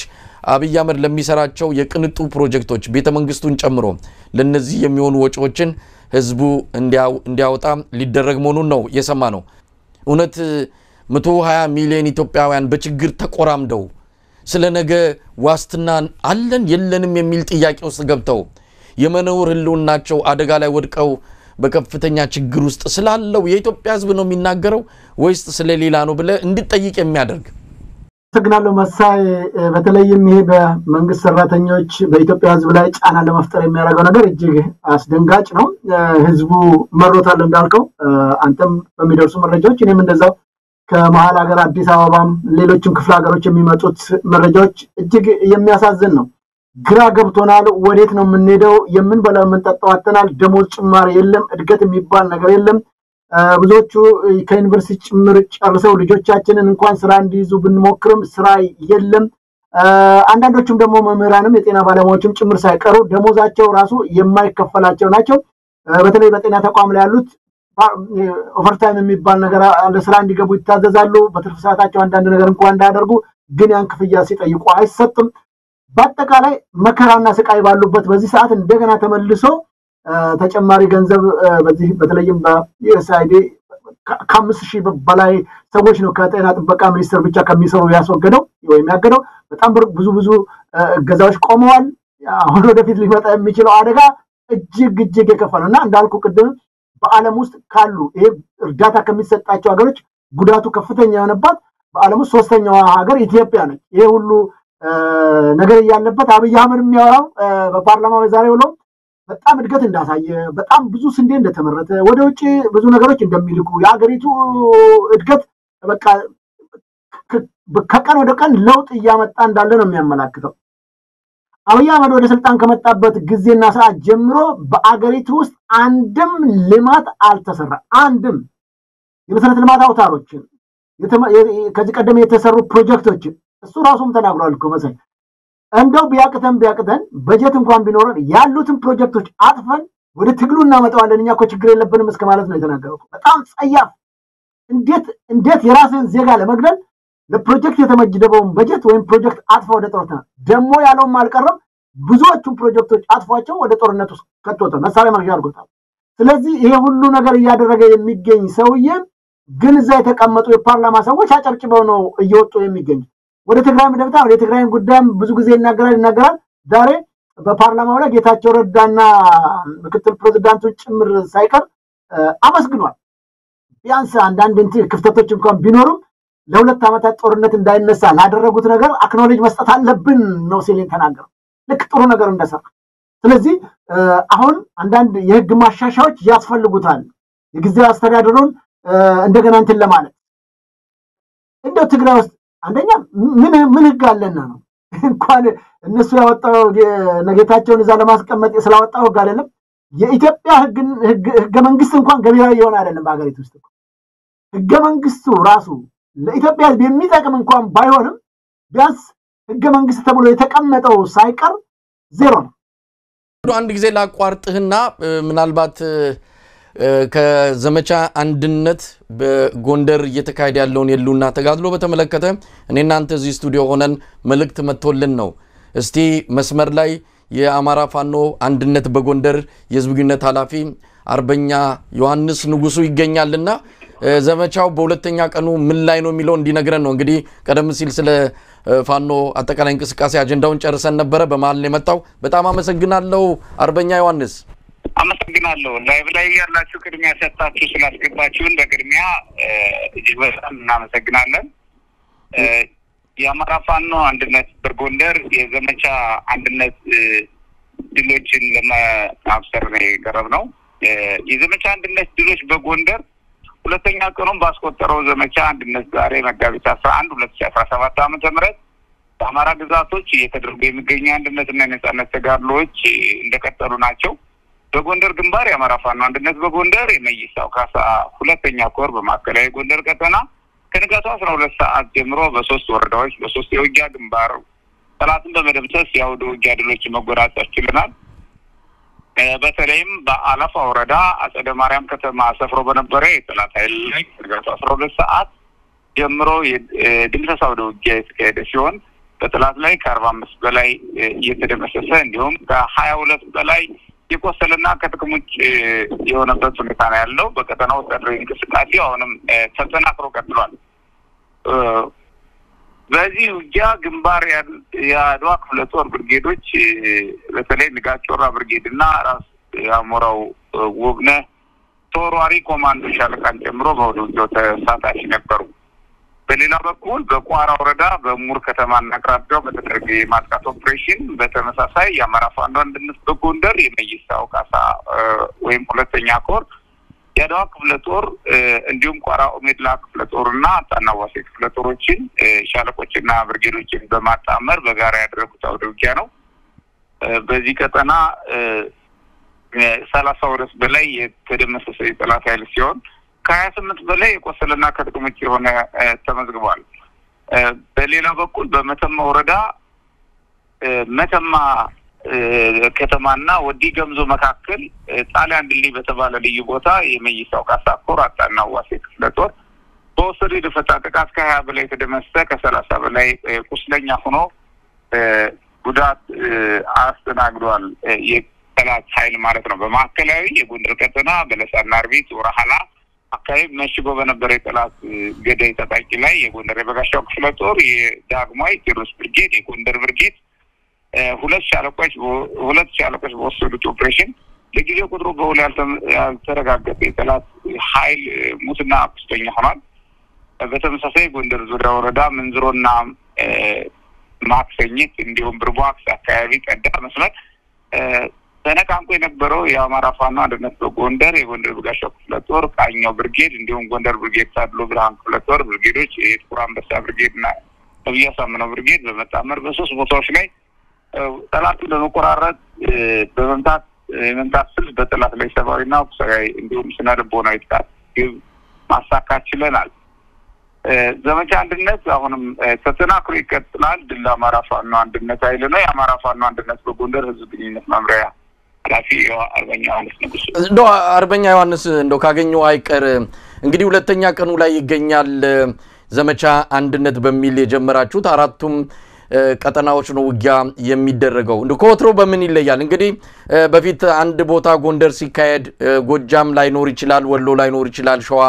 እንዲሁም ሸዋ ሲኖር ሌላው ጋር ላይ ኖር ይችላል። አሁን ግን በተመሳሳይ ሰዓት በተመሳሳይ ቀን ተናባችሁ ያደረጋችሁት የጀመራችሁት ዘመቻ ነው። ለውጡን እንዴት ትገልጿል? በአጠቃላይ ያለውን ሁኔታ እንዴት ልትገልጸው ትችላለህ? መልካም። ከወትሮ የሚለየው የመጀመሪያው በወታደራዊ እይታ ስናየው ወታደራዊ እንቅስቃሴውን ጠላት ሲተከል ነበረው አንድ ቦታ ሲመታ ወደ ሌላኛው ቦታ በማነቃነቅ ኃይሉን በማንቀሳቀስ እየሸፈነ ነበር ሲዋጋን የነበረውና አሁን ግን በሁሉም ቦታ በመወጠር በሁሉም ቦታ መስመሮችን በመቁረጥ ጠላት አንዱ ለአንዱ የማይደርስበትን ወታደራዊ እንቅስቃሴዎቹን በመግታት እንዲሁም ደግሞ ኃይል እንቅስቃሴውን በማዛባት ከፍተኛ ውጤት የተገኘበት ነው በዚህ ስልት። ስለዚህ በሁሉ ቦታ ውጊያዎችን በተመረጡ ቦታዎች በተለይ የተጠኑ ቦታዎች ላይ ያድርጎ የውጊያ ቀጠናውን በመለጠጥ የጠላትን የትኩረት አቅጣጫ በማዛባት መምታት ይቻለበት እና ስለሆነ ይሄ ወታደራዊ የሆነ የአንድነት ትርጉሙ እና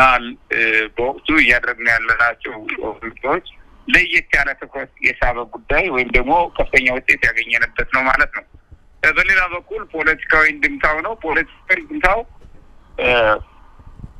ፖለቲካዊ እንድምታው አንድነትን የሚያጸና ልዩ ልዩ ትርክቶችን የጠላት ትርክቶችን የሚሰብር በአንድነት ተሰልፈን አንድ ዓላማ ለማሳካት እንድንቆም የሚያነሳሳና ያነሳሳ በተጨባጭም ውጤት ያመጣና አንድ ነው ከፍተኛ ሞቲቬሽንን ማቀጣጠል የተቻለበት ፖለቲካዊ ልዩ ድል ነው እየተመዘገበ የሚገኘው ማለት ነው። ሌሎችም ተጨማሪ ምክንያቶችና ድሎች በዚህ ሁኔታ እየተካሄዱ ነው የሚገኙት። ለየት የሚያደርገው ይሄ ነው መሳይ። እንግዲህ አርበኛ ዮሐንስ ምናልባት ይሄ ዘመቻ ለምን ያህል ጊዜ ይቆያል የሚለው የተወሰነ አይመስለኝም። ላልተወሰነ ጊዜ ብላችሁ ነው በመግለጫ ያወጣችሁትና እንደው ምን ይጠበቃል ከህብረተሰቡ ይሄ ዘመቻ ተጠናክሮ እንዲቀጥል? ቀደም ሲል ያልከው አለ ያገዛዙን ትርክት ሰብረናል ነው በአማራ መሀል ያለውን ክፍፍል ለመፍጠር ከፍተኛ ዘመቻ ያደረገውን ያገዛዙን ሴራ እንግዲህ በጣጥሳችሁ ነው ይሄንን አንድነት ያመጣችሁ ያላችሁትና አሁንም የሚቀሩ አደረጃጀቶች አሉ እንደው በጋራ አብራችሁ የምትሰሩት ወደፊት ይሄ አንድነታችሁ ከሰመረና ወደ ኋላ ማይመለስ ከሆነ ሌላውም የህብረተሰብ ክፍል በአንድነት ሊያግዛችሁ ሊተባበር ትግሉን ወደፊት እንዲገፋ ሊያደርግ ይችላል ውጪም ያለው የትግሉ ደጋፊ እንደዚሁ የናንተ መስመር ተከትሎ ወደ አንድነቱ ይመጣልና በመጨረሻ የምትለው ነገር ካለ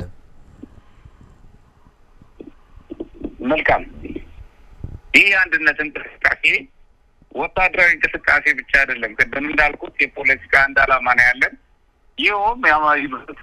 የመስፋት አደጋ የተደቀነበት የአማራ ከፈጽሞ ማጥፋት የለውና አደጋ መታደግ ነው እና አስከፊውን ስርዓት መገርሰስና ከሌሎች የአንጋር ተነጋግሮ ሀገረ መንግስትን ማስፈን ነው ይሄን ዓላማ አድርጎ ቀዳሚ ዓላማ አድርጎ ማንኛውም አካል እንዲሰባሰብ ማንኛውም ያማራም ተሽለው አካል እንዲሰባሰብ ነው ጥሪ የተደረገው ስለዚህ ባደረጃጀት ምናልባት ያልተሳተፉ ወንድሞች ጓዶች ካሉ ዘመቻ አንድነት ሁሉንም የሚያሳትፍ በመሆኑ በጠላት ላይ ብቻ ትኩረት እንድናደርግ የሚያደርግ በመሆኑ በጠላት ላይ ብቻ ትኩረት አድርገን ሌሎች የውስጥ ጉዳዮቻችን ደግሞ ለመፍታት ምቹ ሁኔታ የሚፈጠር ምቹ መድረክ የሚፈጠር ጠላትን አንዱን ደግሞ ስንዋጋ ከፍተኛ ውጤት ማምጣት እንደምንችል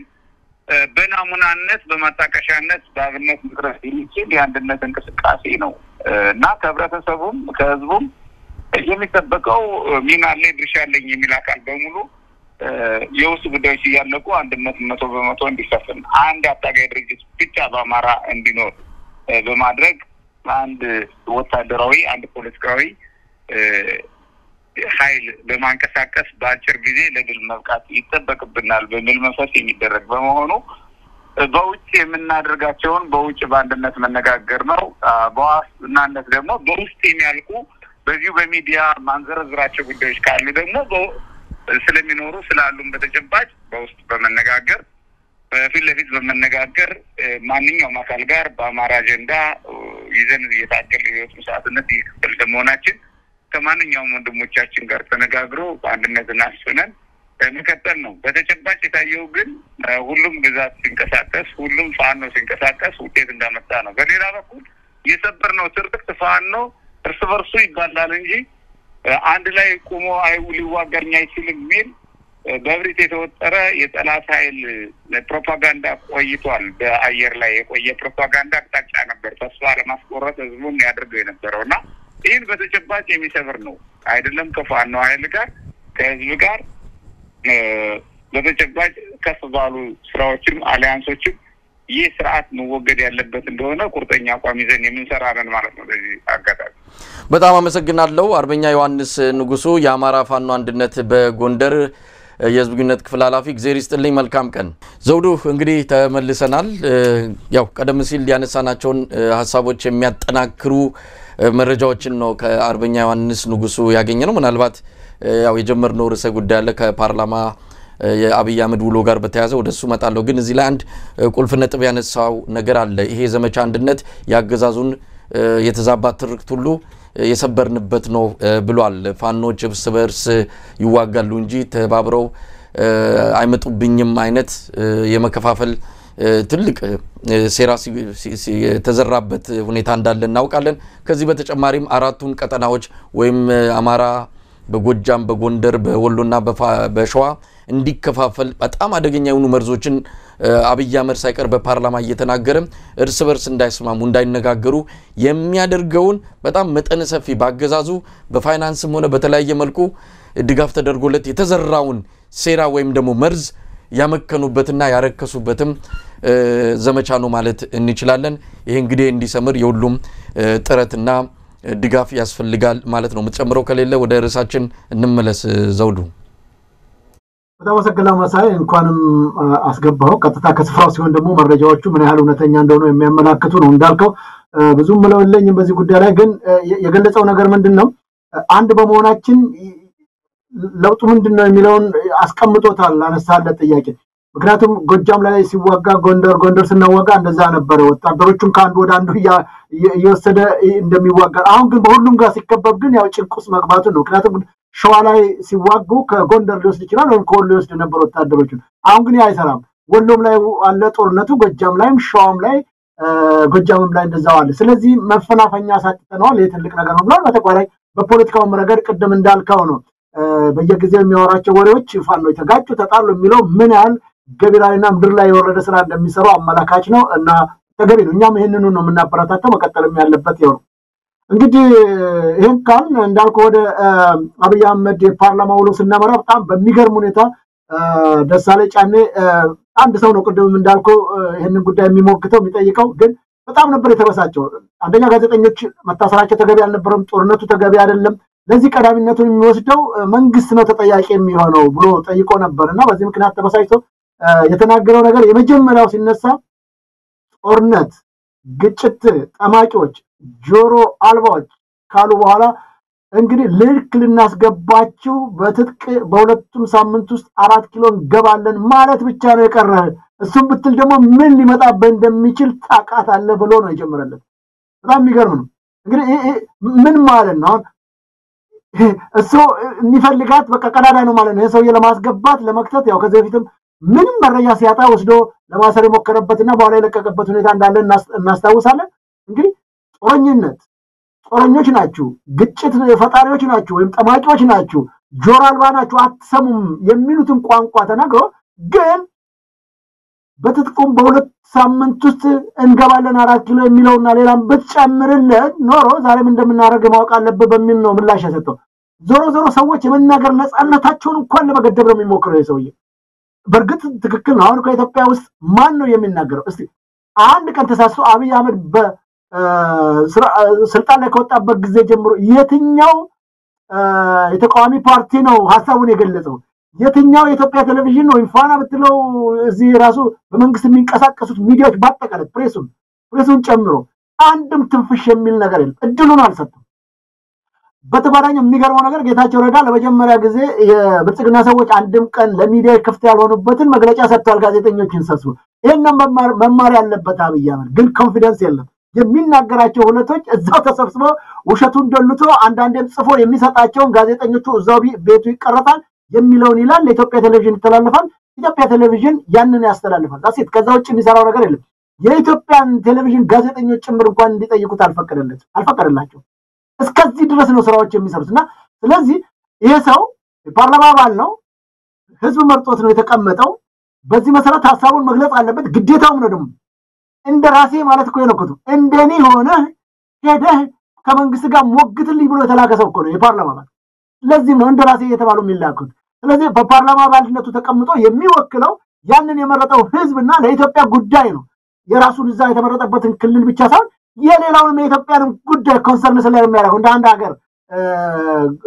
የሚፈታው የመጨረሻው አካል ነው ምክር ቤቱ ስለሆነ ማለት ስለዚህ እንደነዚህ አይነት ነገሮች እንኳን እንዳይናገሩ ተቆልፈው ቁጭ ያሏል አንዳንዶቹ ያው ለህሊናቸው ሳይሆን ለሆዳቸው ያደሩ ደግሞ አሉ ምንም ደንተ የሌላቸው ያማራን ህዝብ ወክለው ተቀምጠው እዛ የሚገሉና የሚያስገድሉ እናረጋ ከበዳሉ እነ ጥሩነህ ተመስገን ምናምን የሚባሉ ሰዎች በጣም ያሳዝናል በዚህ ነው እግዚአብሔርን እየለመነ በሚኖርበት ወይም ደግሞ እንደ ሃይማኖቱ ወይም እንግዲህ ክርስቲያን ነው የሚመስለው ወደ ቤተክርስቲያን ሄዶ እግዚአብሔርን በሚለማመንበት ጋው ደግሞ ተቀብሎም ጸሎት በሚያደርግበት ነው ከአብይ አህመድ ጋር ዱብ ይላል በጣም እኮ ምን እንደው ህሊና ምንድነው የሚያስሮጣው ከአብይ ጋር እሱ ምንድነው የሚሰራው በሚሮጥበት ይሮጣል ሳይክል ሲነዳ ይነዳል ወደዛ ቁጭ ይላል ተቀመጥ ሲለው ተኛ ሲለው ተነስ ሲለው እንዲህ አይነት አይምሮ የሌላቸው ሰዎች መርጦ አጠገቡ ቁጭ አድርጎ እንደፈለገ የሚያደርጋቸው ሰዎች አሉ አማራን ብለው እንደነዚህ አንድ ደግሞ ትንታግ የሆኑ ለህሊናቸው ያደሩ የተማሩትን ትምህርት ገቢራዊ ለማድረግ የሚጥሩ ደግሞ እንደነ ዶክተር ደሳለኝ ጫኛል እንደዚህ ብትናገር ኖሮ እንደዚህ ትሆን ነበር ግጭት ናቸው የጦርነት ጠማቂዎች ናቸው ይሄ ምን የሚካር ነገር አለ አንድ ቀን አብይ አህመድ ከመጣ ኢትዮጵያ አርፋለች ከዚህ በለጠ ግጭት ፈጣሪ ጠማቂዎች ከዚህ የተለየ ነገር አንድ ነገር ሲፈጠር አንድ ነገር ጠምቆ ይጠበቃል ጦርነት አንዱ ከትግራይ ሲጨርስ ወደ አማራ ከአማራ ሲጨርስ ወደ ሌላ ደግሞ ለሜዳ ያስባል ግን አማራ አሁን ቆርጦ ስለተነሳ መንቀሳቀሻ አሳትተውታል። ይሄ ደግሞ ዘመቻ አንድነት ደግሞ ጭንቁስ የከተተው ጉዳይ ሆነ መሳይ። ስለዚህ አብይ በውሸት ውስጥ የኖረ የኢትዮጵያን ህዝብ ለማታለል ብሎ አሁን ህዝቡ ነቅቶበታል። መፈናፈኛ አሳጥተውታል። የፈለገ ቢል ግን የሚገርመኝ ነገር ይህን ሁሉ ውሸት 6 ዓመት በላይ ሲዋሽ አንድ ቀን እንኳን ሰው እንዴት ትክክል አይደለም ለማለት ይጨንቀዋል። እኔ እኮ እሱን የሚደግፉ ሰዎች አይናቸው እያየ ይሄ እኮ ዝም ብሎ የድሮ ታሪክ አይደለም እኮ እዚሁ እየኖሩበት አብይ አህመድ ከመጣ ምን አይነት መሰረታዊ ልማት አውታሮች ተገንብተዋል? አብይ አህመድ ከመጣ ሰው በሰላም ወጥቶ በሰላም የገባበት ጊዜ አለ ወይ? አብይ አህመድ ከመጣ የሚገርም ነው። በአለም ታይቶ ተሰምቶ የማይታወቅ ከ9 ሚሊዮን በላይ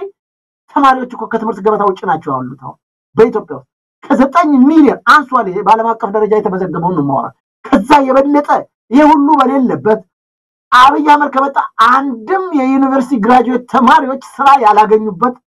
አንድ ፋብሪካ ኢንዱስትሪ ያልተቋቋመበት ምን ነው የሚያመሰግኑት ይሄን ሰውዬ? በየቀኑ እንዲህ አይነት ግፍ በደል የሚፈጽም የኢትዮጵያን ታሪክና ህዝብ እያፈናቀለ የሚገኝ ታሪክ እያወደመ የሚገኝ ሰውዬ አሁንም አብቹ የሚሉ አሉ። ይሄ ምን እንዳደነዘዛቸው ግራ ይገባል። ከሱ አልፎ ተርፎ በውጭ የሚገኙ ደግሞ አቅሙ ያላቸው በነፃነት እየኖሩ በሰው ሀገር እንደፈለጉ እየሆኑ እንኳን ዛሬም ይህንን ገዳይና አስገዳይ ስርዓትና መሪ የሚደግፈዋል። ብቻ እግዚአብሔር ልቦና ይስጣቸው ከምንል በስተቀር ሌላ ምንለው ወደ አይምሮአቸው እንዲመለሱ ነው። ስለዚህ የዛሬ ቅድም መሳይ ተናግረዋል። አንዲትም ለውጥ ነገር የለም የፓርላማው ነው። እንደውም ብሶበት ጽያፍ ቃላቶቹ የሚነገሩበትና ምንም ስለ ሀገር ጉዳይ ያልተወያዩበት አብይ አህመድ እንደፈለገ ተናግሮ የወጣበት 3 ሰዓት የፈጀ የፓርላማ ውሎ አንድም ጠብ የሚል ለኢትዮጵያ ሕዝብ ያልተሰራበት ጉባኤ እንደሆነ ነው የምንረዳው። ማለት ዘውዱ በጥሩ ሁኔታ ገልጸዋል። ምናልባት ውሸትን በተመለከተ ያነሳው ነገር አለ። ያው አብይ አህመድ ውሸት መለያው ነው። አብይ አህመድ ሲመጣብ ሁለት ቃላት ከፊት ለፊት ይደቀናሉ ወይም ምላስ ላይ ይመጣሉ። ሁለቱ ቃላት ክህደትና ቅጥፈት ነው። ያው ቅጥፈት ውሸት በሚለው ነው ያዘው። ከዛ ሌላ ምንም መገለጫ የለም። ከመጀመሪያ እስከ መጨረሻ ውሸት፣ ቅጥፈት፣ እብሪት፣ ትዕቢት፣ ንቀት እነዚህ ብቻ ናቸው እንግዲህ ፓርላማው ውሎ የአብይ አህመድን የሚገልጹት። ከስንዴ ጋር የተያዘው ማንሳት እንችላለን። ሰሞኑን ነው የዘ ኢኮኖሚስት የአብይ አህመድን ቁጥሮች እርቃኑን ያጋለጠው። የሚባለው ነገር ሁሉ ውሸት። በስንዴ ማምረት ከአፍሪካ አንደኛ ነን አለ። ለምንድን ነው እንደዚህ የሚዋሻው? የዓለም አቀፉ የገንዘብ ድርጅት ወደ ውጭ ኤክስፖርት አድርገናል፣ እስቲ ሰነዱን አንጣ፣ ማስረጃውን አንጣ ተብሎ ማስረጃ አላቀረበም። እስቲ አንድ ሰነድ አብይ አህመድ ወደ ውጭ ስንዴ የሸጠበትን ሰነድ እንደው ለኢትዮጵያ ሕዝብ ታማኝ ከሆነ ያሳየን። ባለፉት 9 ወራት ነው ያለው 4.6 ነው 7 ቢሊዮን ዶላር ከኤክስፖርት አግኝተናል አለ። የትኛው ኤክስፖርት ነው? ሰሞኑን ያገኘነው መረጃ እኮ በኢትዮጵያ ባለፉት 6 ወራት በቢሊዮኖች የሚቆጠር ዶላር ከሀገር ሸሽቷል። አንድም ይሄ ኤክስፖርት ዕቃ እናወጣለን ብለው ባዶ ደረሰኝ ከጉምሩክና ከኢትዮጵያ ብሔራዊ ንግድ ባንክ ሰነድ እያዘጋጁ ብር እያስወጡ ነው ያሉት። ኤክስፖርት አደረግን ብለው ምንም የሚደረግ ኤክስፖርት የለም፣ ወረቀት ብቻ ነው የሚዘጋጀው። 4.9 ቢሊዮን ዶላር ከየት መጥቶ ኤክስፖርት የሆነው? ምን ተሽጦ ምን ተመርቶ የት ተመርቶ? የኢትዮጵያ የኢንዱስትሪ ራሳቸው ያወጡት ሪፖርት ነው። ከ500 በላይ ኢንዱስትሪዎች እኮ ተዘግተዋል በመብራት እጦት፣ በሰላም እጦት። ኢንቨስትመንት የውጭ ኢንቨስትመንት ኢትዮጵያ ውስጥ መግባት ካቆመ ቆይቷል። የነበሩትም ጥሎ እየወጡ ነው ያሉት። ስለየትኛው ኢትዮጵያ ነው የሚያወራው የሚለው ነገር ለሁላችንም ጥያቄ ሆኖ የመጣ ጉዳይ ነው። ብዙ ነገር ትምህርትን በተመለከተ 50% ከጤና 50% ከትምህርት ላይ እኮ በጀት ቀንሷል። እንኳን ትምህርት ሊያስፋፋ አይደለም ያሉትም እኮ እየተዘጉ ነው። እንዳልከው 9 እስከ 10 ሚሊዮን ኢትዮጵያውያን ትምህርት እየተማሩ አይደለም። ትምህርት ቤቶች ተዘግተዋል፣ ፈርሰዋል። በአፋር ክልል ሰሞኑን የወጣ ሪፖርት ነው ያየሁት። የክልሉ መንግስት ለመምህራን ደሞዝ መክፈል አቃተው ብለው የአፋር ክልል መምህራን ማህበር መግለጫ አውጥቷል። በተለያዩ ክልሎችም እንደዚሁ ደሞዝ የማይከፈላቸው መምህራን ሮሮ እያሰሙን ያሉት የዩኒቨርሲቲ መምህራን ቀን ሌክቸረር ማታ የራይድ ድራይቨር ሆነው ነው የሚሰሩት የትምህርት ጥራቱ ሞቷል ንብራኑ ነጋ የሚያፍሩበት በታሪክ የሚጠየቁበትን ስራ እየሰሩ ነው ያሉት አብይ አህመድ ፓርላማ ወጥቶ ሁሉ ነገር ሰላም ነው አድገናል ነው የሚለው ውሸቱ ነው ግን ያደገው ብዙ ነገር አንስቷል ምናልባት የትኛውን ተተን የትኛውን እንደምናነሳ ግራ ነው የሚገባን እንዳልከው ከዶክተር ደሳለኝ ጋር የነበረው ምልልስ እንግዲህ እውነት ለመናገር ዶክተር ደሳለኝ የ120 ሚሊዮን ኢትዮጵያንን ድምጽ ነው ያሰማው ክልል ምናልባት አማራ ክልል ላይ ተኩሮ ሊሆን ይችላል ግን የኦሮሚያንም አንስቷል በሁሉም የኢትዮጵያ ክልል ያለውን የሰብአዊ መብት ጥሰት ተናግሩታል የ120 ሚሊዮን ኢትዮጵያን ድምጽ ወክሎ ነው የተናገረው በጣም የሚደነቅ ነው በርግጥ ሌላም የፓርላማ አባል የተናገሩት አለ ነገር ግን እንደ ዶክተር ደሳለኝ የኢትዮጵያን ህዝብ ወቅታዊ አንገብጋቢ ችግሮችን በደንብ አዘጋጅተው ለኢትዮጵያ ህዝብ ለፓርላማውም ለምክር ቤቱ የሚያቀርብበት ሁኔታ እጅግ የሚደነቅ ነው ምላሹ ምንድነው አንተ እንዳልከው ነው እብሪት ንቀትና ትቢት ተረትን ያለ ቦታው ማስገባት ለያንዳንዷ አረፍተ ነገር ዳንኤል ክብረት ተረት አዘጋጅቶለታል እሱን ሲያስጠናው አደረ ይመጣና እሱን ነው የሚነግረን አንዳንዱ ተረት ያለ ቦታው ነው አንዳንዱ ተረት ጭራሽ ተረቱ ሌላ እሱ መግለጽ የፈለገው ሌላ ለማንኛውም አዲስ ነገር የሌለበት በውሸት የታጨቀ በብሪትና ትቢት ምላሾቹና ማብራሪያዎቹ የተንጸባረቁባቸው በአጠቃላይ የክህደት መድረክ ነው ማለት እንችላለን አዲስ ነገር የለውም የሚለው ምናልባት ሁሉ ነገር ሊገልጽ ይችላል ዘውዱ ተረት ጉዳይ አሁንም ያው ነው የምታስተውሰው እዛ እቁ ኢትዮጵያዊ ደራሲ ዶክተር ሐዲስ ዓለማየሁ የአማራ ሰው ናቸው አማራ ናቸው የጎጃም ልጅ ናቸው በኢትዮጵያም በተለያዩ ሚኒስትር መስሪያ ቤት እስከ ውጭ ጉዳይ ሚኒስትር ያገለግሉ ናቸው በወቅቱ የጻፉትን ፍቅር እስከ መቃብር መጽሐፍ ላይ ያሉትን ገጸ ባህሪያቶች አንስቶ ነበር አብይ አህመድ በዛሬው ውሎ ንግግሩ ላይ በጣም የሚገርም ነው አሁንም ቢሆን ሁላችንም በጋራና በአንድነት መቆምና መታገል ይገባናል እንጂ ይሄ ሰውዬ እየሰራ ያለው ነገር ምንም ከመጣበት በቃ ከተወለደበት ጀምሮ የክፋት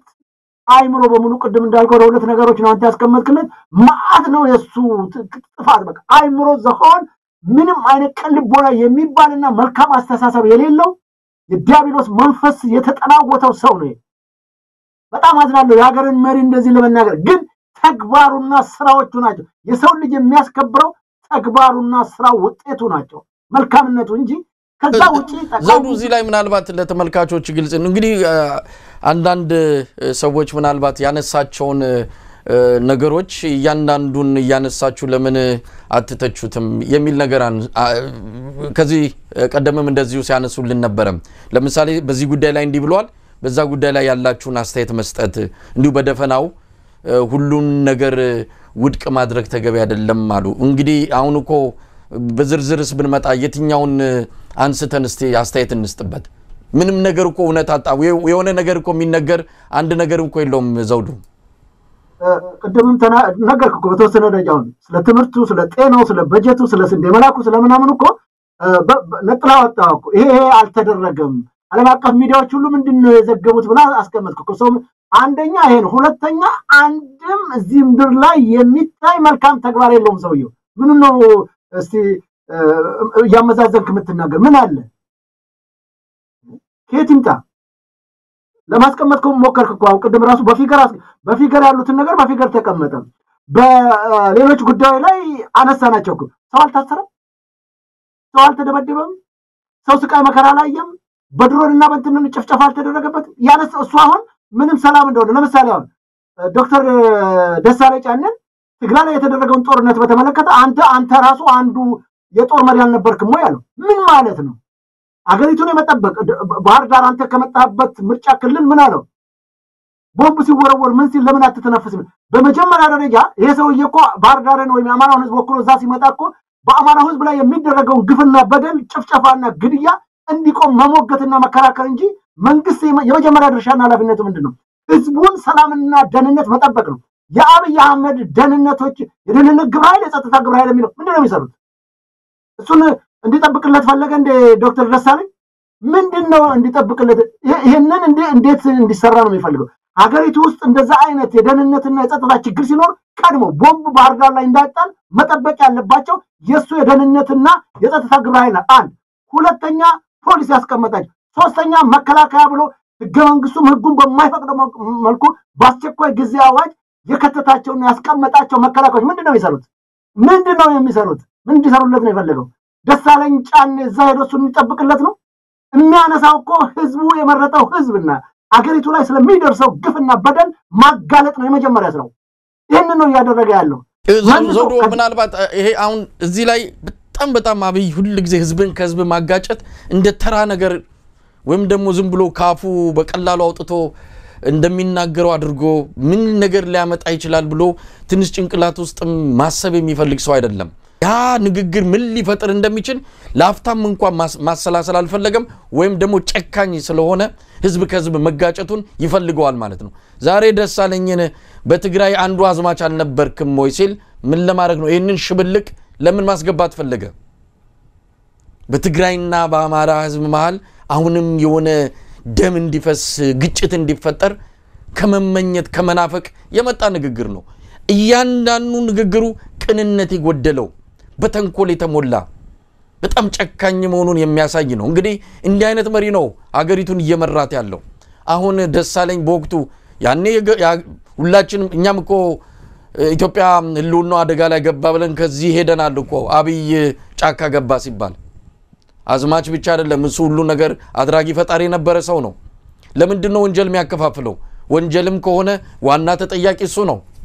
ያገሪቱ የጦር አዛዥ ያገሪቱ መሪ ዛሬ ግን በትግራይና በአማራ መሃል አንድነት ይመጣል እነሱ ከአንድነት ከመጣ ደግሞ የኔን መንግስት ያፈርሳሉ ብሎ ስለሰጋ እንዲህ አይነት ሽብልቅን ያመጣ በመሃል ይረጫል ሰውየው ቅንን በፍጹም ቅን ያልሆነ ለሀገር መሪነት አይደለም እውነት ለመናገር ሁሉ ጊዜ የሚባል ነው ለአንድ ወረዳ እንኳን አስተዳዳሪነት የሚመጥን የአእምሮ የስነ ልቦና የኡቀት ዝግጅት የሌለው ሰው ነው ይሄን ብዙ ሰዎች የሚስማሙበት ነው ይሄንን አሁን ቅልብ ሽብልቅ ከተታውን እሷው በሱ ቋንቋ በሱ ሐሳብ በመጀመሪያ ደረጃ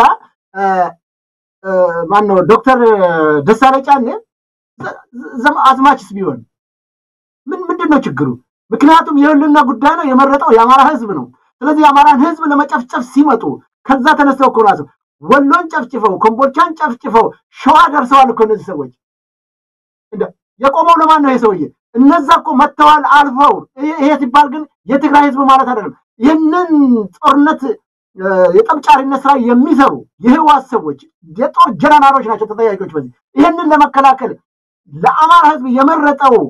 የተቀመጠው ይሄንን ለመከላከል እኮ ነው ስለዚህ ዘማች መሪ ሆኖ ቢሰለፍ የሚያስጠይቀው ነገር የለም ምክንያቱም የአማራ ህዝብ እየገደሉና ያስገደሉ እየጨፈጨፉ መሃል አዲስ አበባ የደረሱልኝ ጥሪ እኮ የመጀመሪያ አቅራቢው ማን ነው አብይ እኮ ነው የአማራ ህዝብ ልክ እንደ እምዬ ምኒልክ አዋጅ እኮ ነው ያወጁት የአድዋ ጦርነት ሲታወጅ እንደታወጀው ድረሱልን ያለ መሳሪያ የሌለ ዱላህንም ቢሆን ይዘህ ና ከዛ በዘለለ በውጊያ ላይ የምታገኛቸው መሳሪያዎች በሙሉ ላንተ ተሸልመሃል ብሎ እኮ ነው አዋጁን አውጆ ያስገባው እኮ እናቶች ጭምር ሳይቀሩ ከጎናቸው እንጀራ እየጋገሩ ያላቸውን ነገር እየጫኑ እኮ ከልጆቻቸው ጋር አብረው የተሰለፉበት ጦርነትና ውጊያ ነው የድረሱልኝ ጥሪ አቅርቦ ያደረገውንና ደሳለኝ ጫኔም ቢሆን በአማራ ህዝብ የተመረጥኩኝ ነውና አማራ ላይ እንደዚህ ሲደረግ አገር ኢትዮጵያ ላይ ሲደረግ ግንባር ቀደም ቢሆን ምንድነው የሚጠየቀው ዛሬ ራሱን ነፃ ካወጣና ከተደላደለለት በኋላ አብይ አህመድ ካዲ ነውና ይክዳልና መልሶ በትግራይ ማህበረሰብና በኢትዮጵያ ጋር ግጭት እንዲፈጠር አንተ ራስህ እኮ አንዱ የጦር ምን ማለት ነውና መሳይ እንዳልከው ያንዳንዱን አንድ ባንድ የፈለገው ቢነሳ እየተነተን ለመናገር የሚከብደን ምንም ነገር የለም ምክንያቱም አብይ አህመድ የሚዳሰስ የሚጨበጥ የሚታይ ነገር የሰራው ለዚህ ሀገር የለም ከጥፋት በስተቀር ስለዚህ ምኑን ነው ለዚህ ሰውዬ እንደው መልካም ስራ ሰርቷል ብለን የምንናገረው ይሄንን አቅሙና ጉልበቱ አለን መነጋገር መወያየት እንችላለን የሚሉ ከሆነ መሳይ ጋብዝልኝ በዘውዱ ሾው ሚዲያ የቀጥታው ሁሉ ጊዜ እናደርጋለን ይምጡና ይሞግቱን እንነጋገራለን መልስ እንሰጥበታለን ይሄንን ነው የምለው መሳይ ዘውዱ ምናልባት ጥሩ ሐሳብ ነው መተው መከራከር የሚችሉ ከሆነ እንዳልከው አንተ መድረክ አለ ይሄ መድረክ ሐሳብን በነጻነት መግለጽ የሚፈልግ ከስድብና ከተለያዩ ዘለፋዎች ውጪ ሐሳብን ብቻ ይዘው መከራከር የሚፈልግ ካለ ብልጽግናዎች መተው መከራከር ይችላሉ በዚያ ደንቃለሁ እኛ እንደ አይነቱ መድረክ በተለይ እንደ ብልጽግና አይነቱ ሐሳብ ድርቀት ከሚያሰቃያቸው እውነት ለመናገር ሐሳብ የሌላቸው ሰዎች መተው በዚህ መድረክ ላይ ምን አይነት ክርክር ሊያቀርቡ እንደሚችሉ መደናቆር ካልሆነ ጉንጭ አልፋ ክርክር ካልሆነ ጊዜ ማጥፋት ካልሆነ በስተቀር ውጤት የሚያመጣል ለሰው የሚጠቅም ነገር ከግራ ከቀኝ ማይቶ ሰው የሆነ ነገር ግንዛቤ እንዲያገኝ ብለ በቅንነት አሰብ መታዘጋጀው መድረክ እንደማይውል ነግርህ እፈልጋለሁ ምክንያቱም እነሱ ጋር ሐሳብ የለም አብይ አህመድ እኮ ለዚህ ነው ጋዜጠኞችን ጠርቶ ግድ የለም ነፃ ጋዜጠኞችን አይጥራ የራሱን እንኳን ጋዜጠኞች ሰብስቦ ጋዜጣዊ መግለጫ አይሰጥም ለምን እሱ የለመደው ማይክ ይዞ የፈለገውን ሰዓት ተንደቅድቆ መሄድ ነው አለቀ በቃ እሱ ዜና ይሰራል አለቀ ሀገር በዚህ ነው እየተመራ ያለው አንድ ቀን ጋዜጣዊ መግለጫ ሳይሰጥ ለአንድ የውጪ ጋዜጠኛ እና ኃይለማርያም እነመለስ ዜናዊ ኮሎኔል መንግስቱ ራሱ በሚችለው እንግሊዘኛ ለውጪ ጋዜጠኞች መግለጫ ይሰጣል በዚህ ዘመን ላይ ጋዜጠኛ ማየት የማይፈልግ ራሱ ብቻ ማይክ ጨብጦ ማውራት የሚፈልግ እንደ አይነት መሪ የለም ለማንኛውም ይሄ የፓርላማ ውሎ እንዳልከው ነው እንደ ከዚህ በፊቶቹ ተመሳሳይ የሆነ ቅጥፈት የተሞላበት ውሸት የተሞላበት ዝም ብሎ ባዶ የፓርላማ ውሎ ነው ማለት እንችላለን ከኤርትራ አንፃር ያነሳውንም ምናልባት እንደው ሌላ ርዕስ ጉዳይ ከሆነ ከኤርትራ አንፃር ጦርነት ውስጥ የሚያስገባን ነገር የለም ኢትዮጵያ ግን የኑሉ ሚሊዮን ህዝብ ይዛ የባህር በር ያስፈልጋታል ይሄ የህልውና ጉዳያችን ነው ብሎ ያነሳው ነገር ነው ሁሉ ጊዜ እንዲ ነገሮችን ገፍቶ በደንብ ሰንጥቆ ሰብሮ ይሄድና ግራና ቀኙን አይቶ የሚመለሰው ነገር በጣም ይገርማል የሶማሊያን ጉዳይ የሶማሊላንድን ጉዳይ የምታስተዋውሰው ነው አገር ምድሩን ያስጮሃል ሁሉም ብሔራዊ ቴሌቪዥኖቹ መስሪያ ቤቶቹ በሙሉ ንቅናቄ ውስጥ ይገባሉ ሰራዊቱ የሚነቃነቃል ከዛ ምንም ነገር የለም እንዴ ታዲያ በሰላም ጠይቆ ተደራድሮ ለማግኘት ይሄ ሁሉ ከበሩ መደለቅ ለምን አስፈልገ ይሄ ሁሉ አታሞ መምታት ለምን አስፈልገ በሰላም ለመነጋገር ኤርትራ እንደሆነች ዝግጁ ናት ከዛም ባለፈ ብዙ እርምጃ ተኪዶ ይሄንን የወደብ ጉዳይን በተመለከተ በጋራ ማልማት አለብን የሚል 2018 ላይ ራሱ የተነጋገረው ከሷ እንደበትም የሰማ ነው እውነት ለመናገር ከሷ እንደበትም ሰምተናል እና ታዲያዛ ስምምነት ውስጥ ለምንድን ነው ማይገባው ዛሬ እንደዚህ አይነት ምንድነው አርበኝነት እንዲህ አይነት ጀብደኝነት ለምን አስፈልገ የሰው ልጅ ህይወት መጫወቻ ነው ወይ እሱን ነገርም ማንሳት ይቻላል ቀደም ሲል እንዳልኩም ከዚህ ምንድነው ሐሳብን በነጻነት ከመግለጽ አንፃርም እንደ ኢትዮጵያ በኢትዮጵያ ታሪክ እንደዚህ ሰው እንደፈለገው የሚሳደብበት ስርዓት አልነበረም ወይም ዘመነ መንግስት አልነበረም ማለት እኛ ደግሞ ምናቀው ነበርን ቢያንስ እንኳን በዋት ዘመን ነበርን በዋት ዘመን የነበረው ነጻነት አሁን የኢትዮጵያ ህዝብ አለው ማለት እንችላለን አዎ ያንንም ያፈና ጊዜ ነበር ያፈናውን ጊዜ ከዚህኛው ያፈና ጊዜ ስናነጻጽረው ግን የዋቱ ዘመን እውነት ለመናገር በስንት ጣሙ አሁን እኮ በደሳለኝ በኩል ያስተላልፍልን የፈለገ መልእክት አለ በነገራችን ላይ ዶክተር ደሳለኝ አልተሳደበም ጆሮ አልባናችሁ ግጭት ጠማቂ ናችሁ ጦረኞች ናችሁ ነው ያለው ይሄ ስድብ እኮ አይደለም ምግባራቸው ነው ምግባራቸውን የተናገረው የሚያደርጉትን የተናገረው ስድብ የለበትም እንደ ስድብ ቆጠረው መብቱ ነው ግን አለ 4 ኪሎ እንገባለን ብትል ኖሮ አንተም ትታሰራት ነበር አለ 4 ኪሎ እንገባለን ቢልስ በቃሉ ቢል በተግባር ካላደረገም ስልጣን ልቀቅ ስላለው ነው በርግጥም ማን ነው ክርስቲያን ታደለንም ያሰረው የኢትዮጵያ ህዝብ እኮ ሁሉን ነገር ባደባባይ ያል ይታዘባል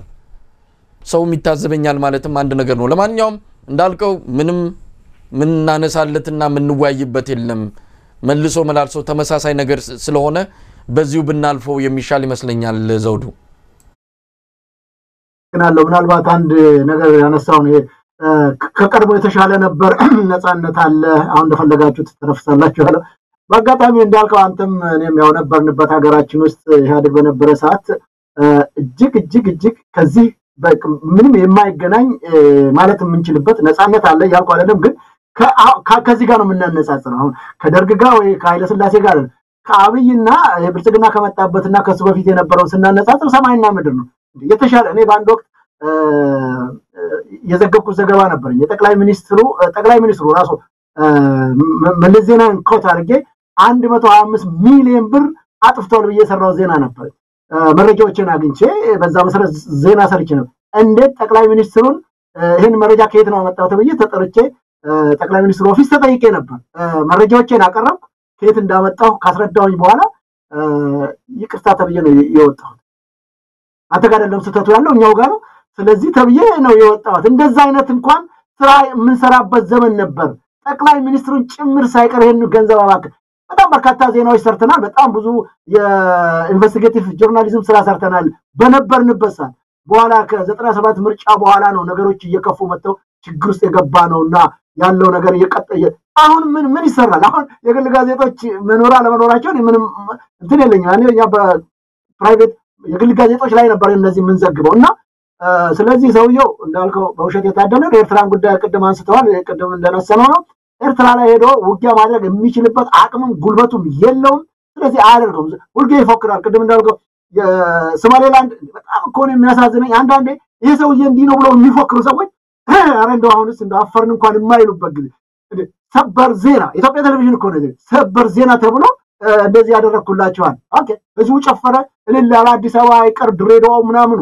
ቀጠለ ፌል አደረገ ሶማሌ ጋር ሄደንም እሱንም በቃ ገለዋለሁ ማለት ሲፎክር ነበር ተመልሶ እጁ ላይ ወደቀ ኤርትራ አንድም ቀን እኮ በዚህ ጉዳይ ላይ በሰላም እኮ ከፈለገ ዛሬ የሚናገረው ነገር ያኔ ለምን አያደርግም ማን ከለከለው እስካሁን ጊዜ እንደው በነፃ አገልግሎት እንደሚሰጥ ነበር ባለን መረጃ ስለዚህ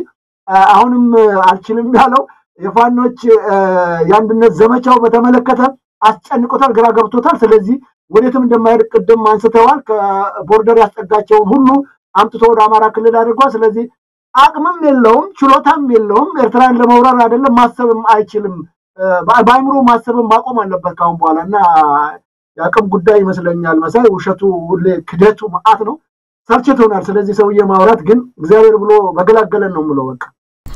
እንግዲህ ዘውዱ በሁለት ዋና ርዕሰ ጉዳዮች ላይ በማተኮር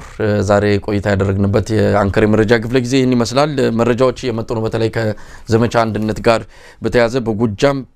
በጣም በርካታ ቦታዎች ድል እንደተገኘ የተገለጸ ነው በቲሊሊ ይሄ መረጃ እስከመጣልን ድረስ እዚህ ስቱዲዮ እስካለን ድረስ ከተማዋ በፋኖች እንደምትገኝ ነው በርካታ የጦር መሳሪያ መማረካቸውን የሚገልጽ መረጃ ነው የመጣልን እንዛው በጎጃም በዘመቻ አንድነት በሁለተኛ ቀኑ ማለት ነው በአንደኛው ክፍለ ጦር እንደዚሁ በሶስተኛው ጎጃም አገው ምድር ክፍለ ጦርም በተለያዩ መልኩ ጥቃቶች ተፈጽመዋል በዚህም በርካታ የጠላት ኃይል ያው ተብሎ ነው የሚገለጸው በመረጃው ላይ ያለው ነው እንዳለ ማነበው 60 ቁስለኛ 10 ምርኮኛ መያዛቸውን ይሄ በአንድ ቦታ እንደሆነ የተገለጸው በሌላ በተለያዩ ቦታዎች ላይ ቁጥራቸውን በዝርዝር ማስቀመጥ ይከብዳል በአጠቃላይ ግን በጎጃም በትንሹ በ10 ቦታዎች ነው የሚታየኝ ውጊያዎች ተደርገዋል በ10 ውጊያዎች በአጠቃላይ ምናልባትም ከ1000 የሚጠጋ ያገዛዙ ሰራዊት ከጥቅም ውጪ መውጣቱን ነው ቁጥሩ እንደዚሁ ያየው አይኔ ያየ እንዲ ባይኔ የደመርኳቸውና ወደ 1000 ይጠጋሉ ቁጥሮቹ ከጥቅም ውጪ ወጡበት በርካታ መሳሪያዎች የተማረኩበት ነው እንግዲህ ሁለተኛ ቀኑ ላይ ይሄ ድል ተገኝቷል ትላንት ያለውን ዛሬ ደመረን በሚቀጥሉት ቀናት ውስጥ የሚመጡት እንድሎች አንድ ላይ ስንመለከታቸው በአብይ አህመድ ሰራዊት ላይ ከፍተኛ ኪሳራ ምናልባትም አማራ ክልል ያለው አጠቃላይ የመከላከያ ሰራዊት ኃይል የጀርባ አጥንቱ ተሰብሮ የሚወጣበት ጊዜ መቃረቡን የሚያመላክት ነው ማለት ይቻላል ዘውዱ እንግዲህ ጨርሰናል መጨመረው ከሌለ አይኖ በቃ ይሄ ነው በጣም በርካታ ነው እንዳልከው በዚህ በጎጃምም በጎንደር በሸዋም በሁሉም ቦታ ከፍተኛ ውጊያ በዛሬው ዕለት እንዳልከው በዚህ በጎጃም ብቻ በመራዊ ገርጨጭ መሸቴ ዝህበት መኮድና አየር ኃይል ግቢዎች ላይ ከፍተኛ ጥቃት ተደርጎ በጣም በርካታ መሳሪያዎች መማረካቸው መውሰዳቸውና እንደዚሁም ደግሞ እጅግ ቁጥሩ የበረከተ የመከላከያ ኃይሉም እጁን ለፋኖ መስጠታቸውና ሞትና ቁስለኛ መደረጉንም የሚገልጻል በጣም በርካታዎች ናቸው እንግዲህ ነገ እንመለስበታለን በዜናዎቻችንና በዝግጅቶቻችን ላይ በጣም አመሰግናለሁ ትግሉ ይቀጥላል ግን አንድ መሆናችን እጅግ ጠቃሚና አስፈላጊ ነው ዘውዱ በጣም አመሰግናለሁ እንግዲህ የዘውዱን ሾው በየለቱ የሚተላለፈው በተለይ በእንግሊዝ አቆጣጠር ከሰዓት ይመስለኛል በዛ ሰዓት ላይ የሚተላለፈውን ስርጭት በመሳተፍም እናንተም ጭምር የምትሳተፉበት መድረክ በመሆኑ የዘውዱ ሾው ቤተሰብ ሆናችሁ እንድትከታተሉ ነው። ብዙ እንግዶችን ያቀርባል። በቅርቡም በተደጋጋሚ የምናነሳው ነው የታሪክ አዋቂዎችን እንደዚሁ በወቅታዊ ጉዳዮች ላይ የተለያዩ ባለሙያዎችን የሚያቀርብበት በመሆኑ ብዙ መታተርፉበት መድረክ መሆኑን ዛሬም በድጋሚ እንገልጻለን። ዘውዱ ሾውን እንድትከታተሉ ስንጋብዝ ሊንኩን ወይም ደግሞ ወደዛ መስፈንጠሪያውን ከዚህ ቪዲዮ በታች የምታገኙ መሆኑን በመግለጽ ይሆናል። ዘውዱ በጣም አመሰግናለሁ። እግዚአብሔር ይስጥልኝ። መልካም ቀን። አሜን። መሳይ እግዚአብሔር ይስጥልኝ።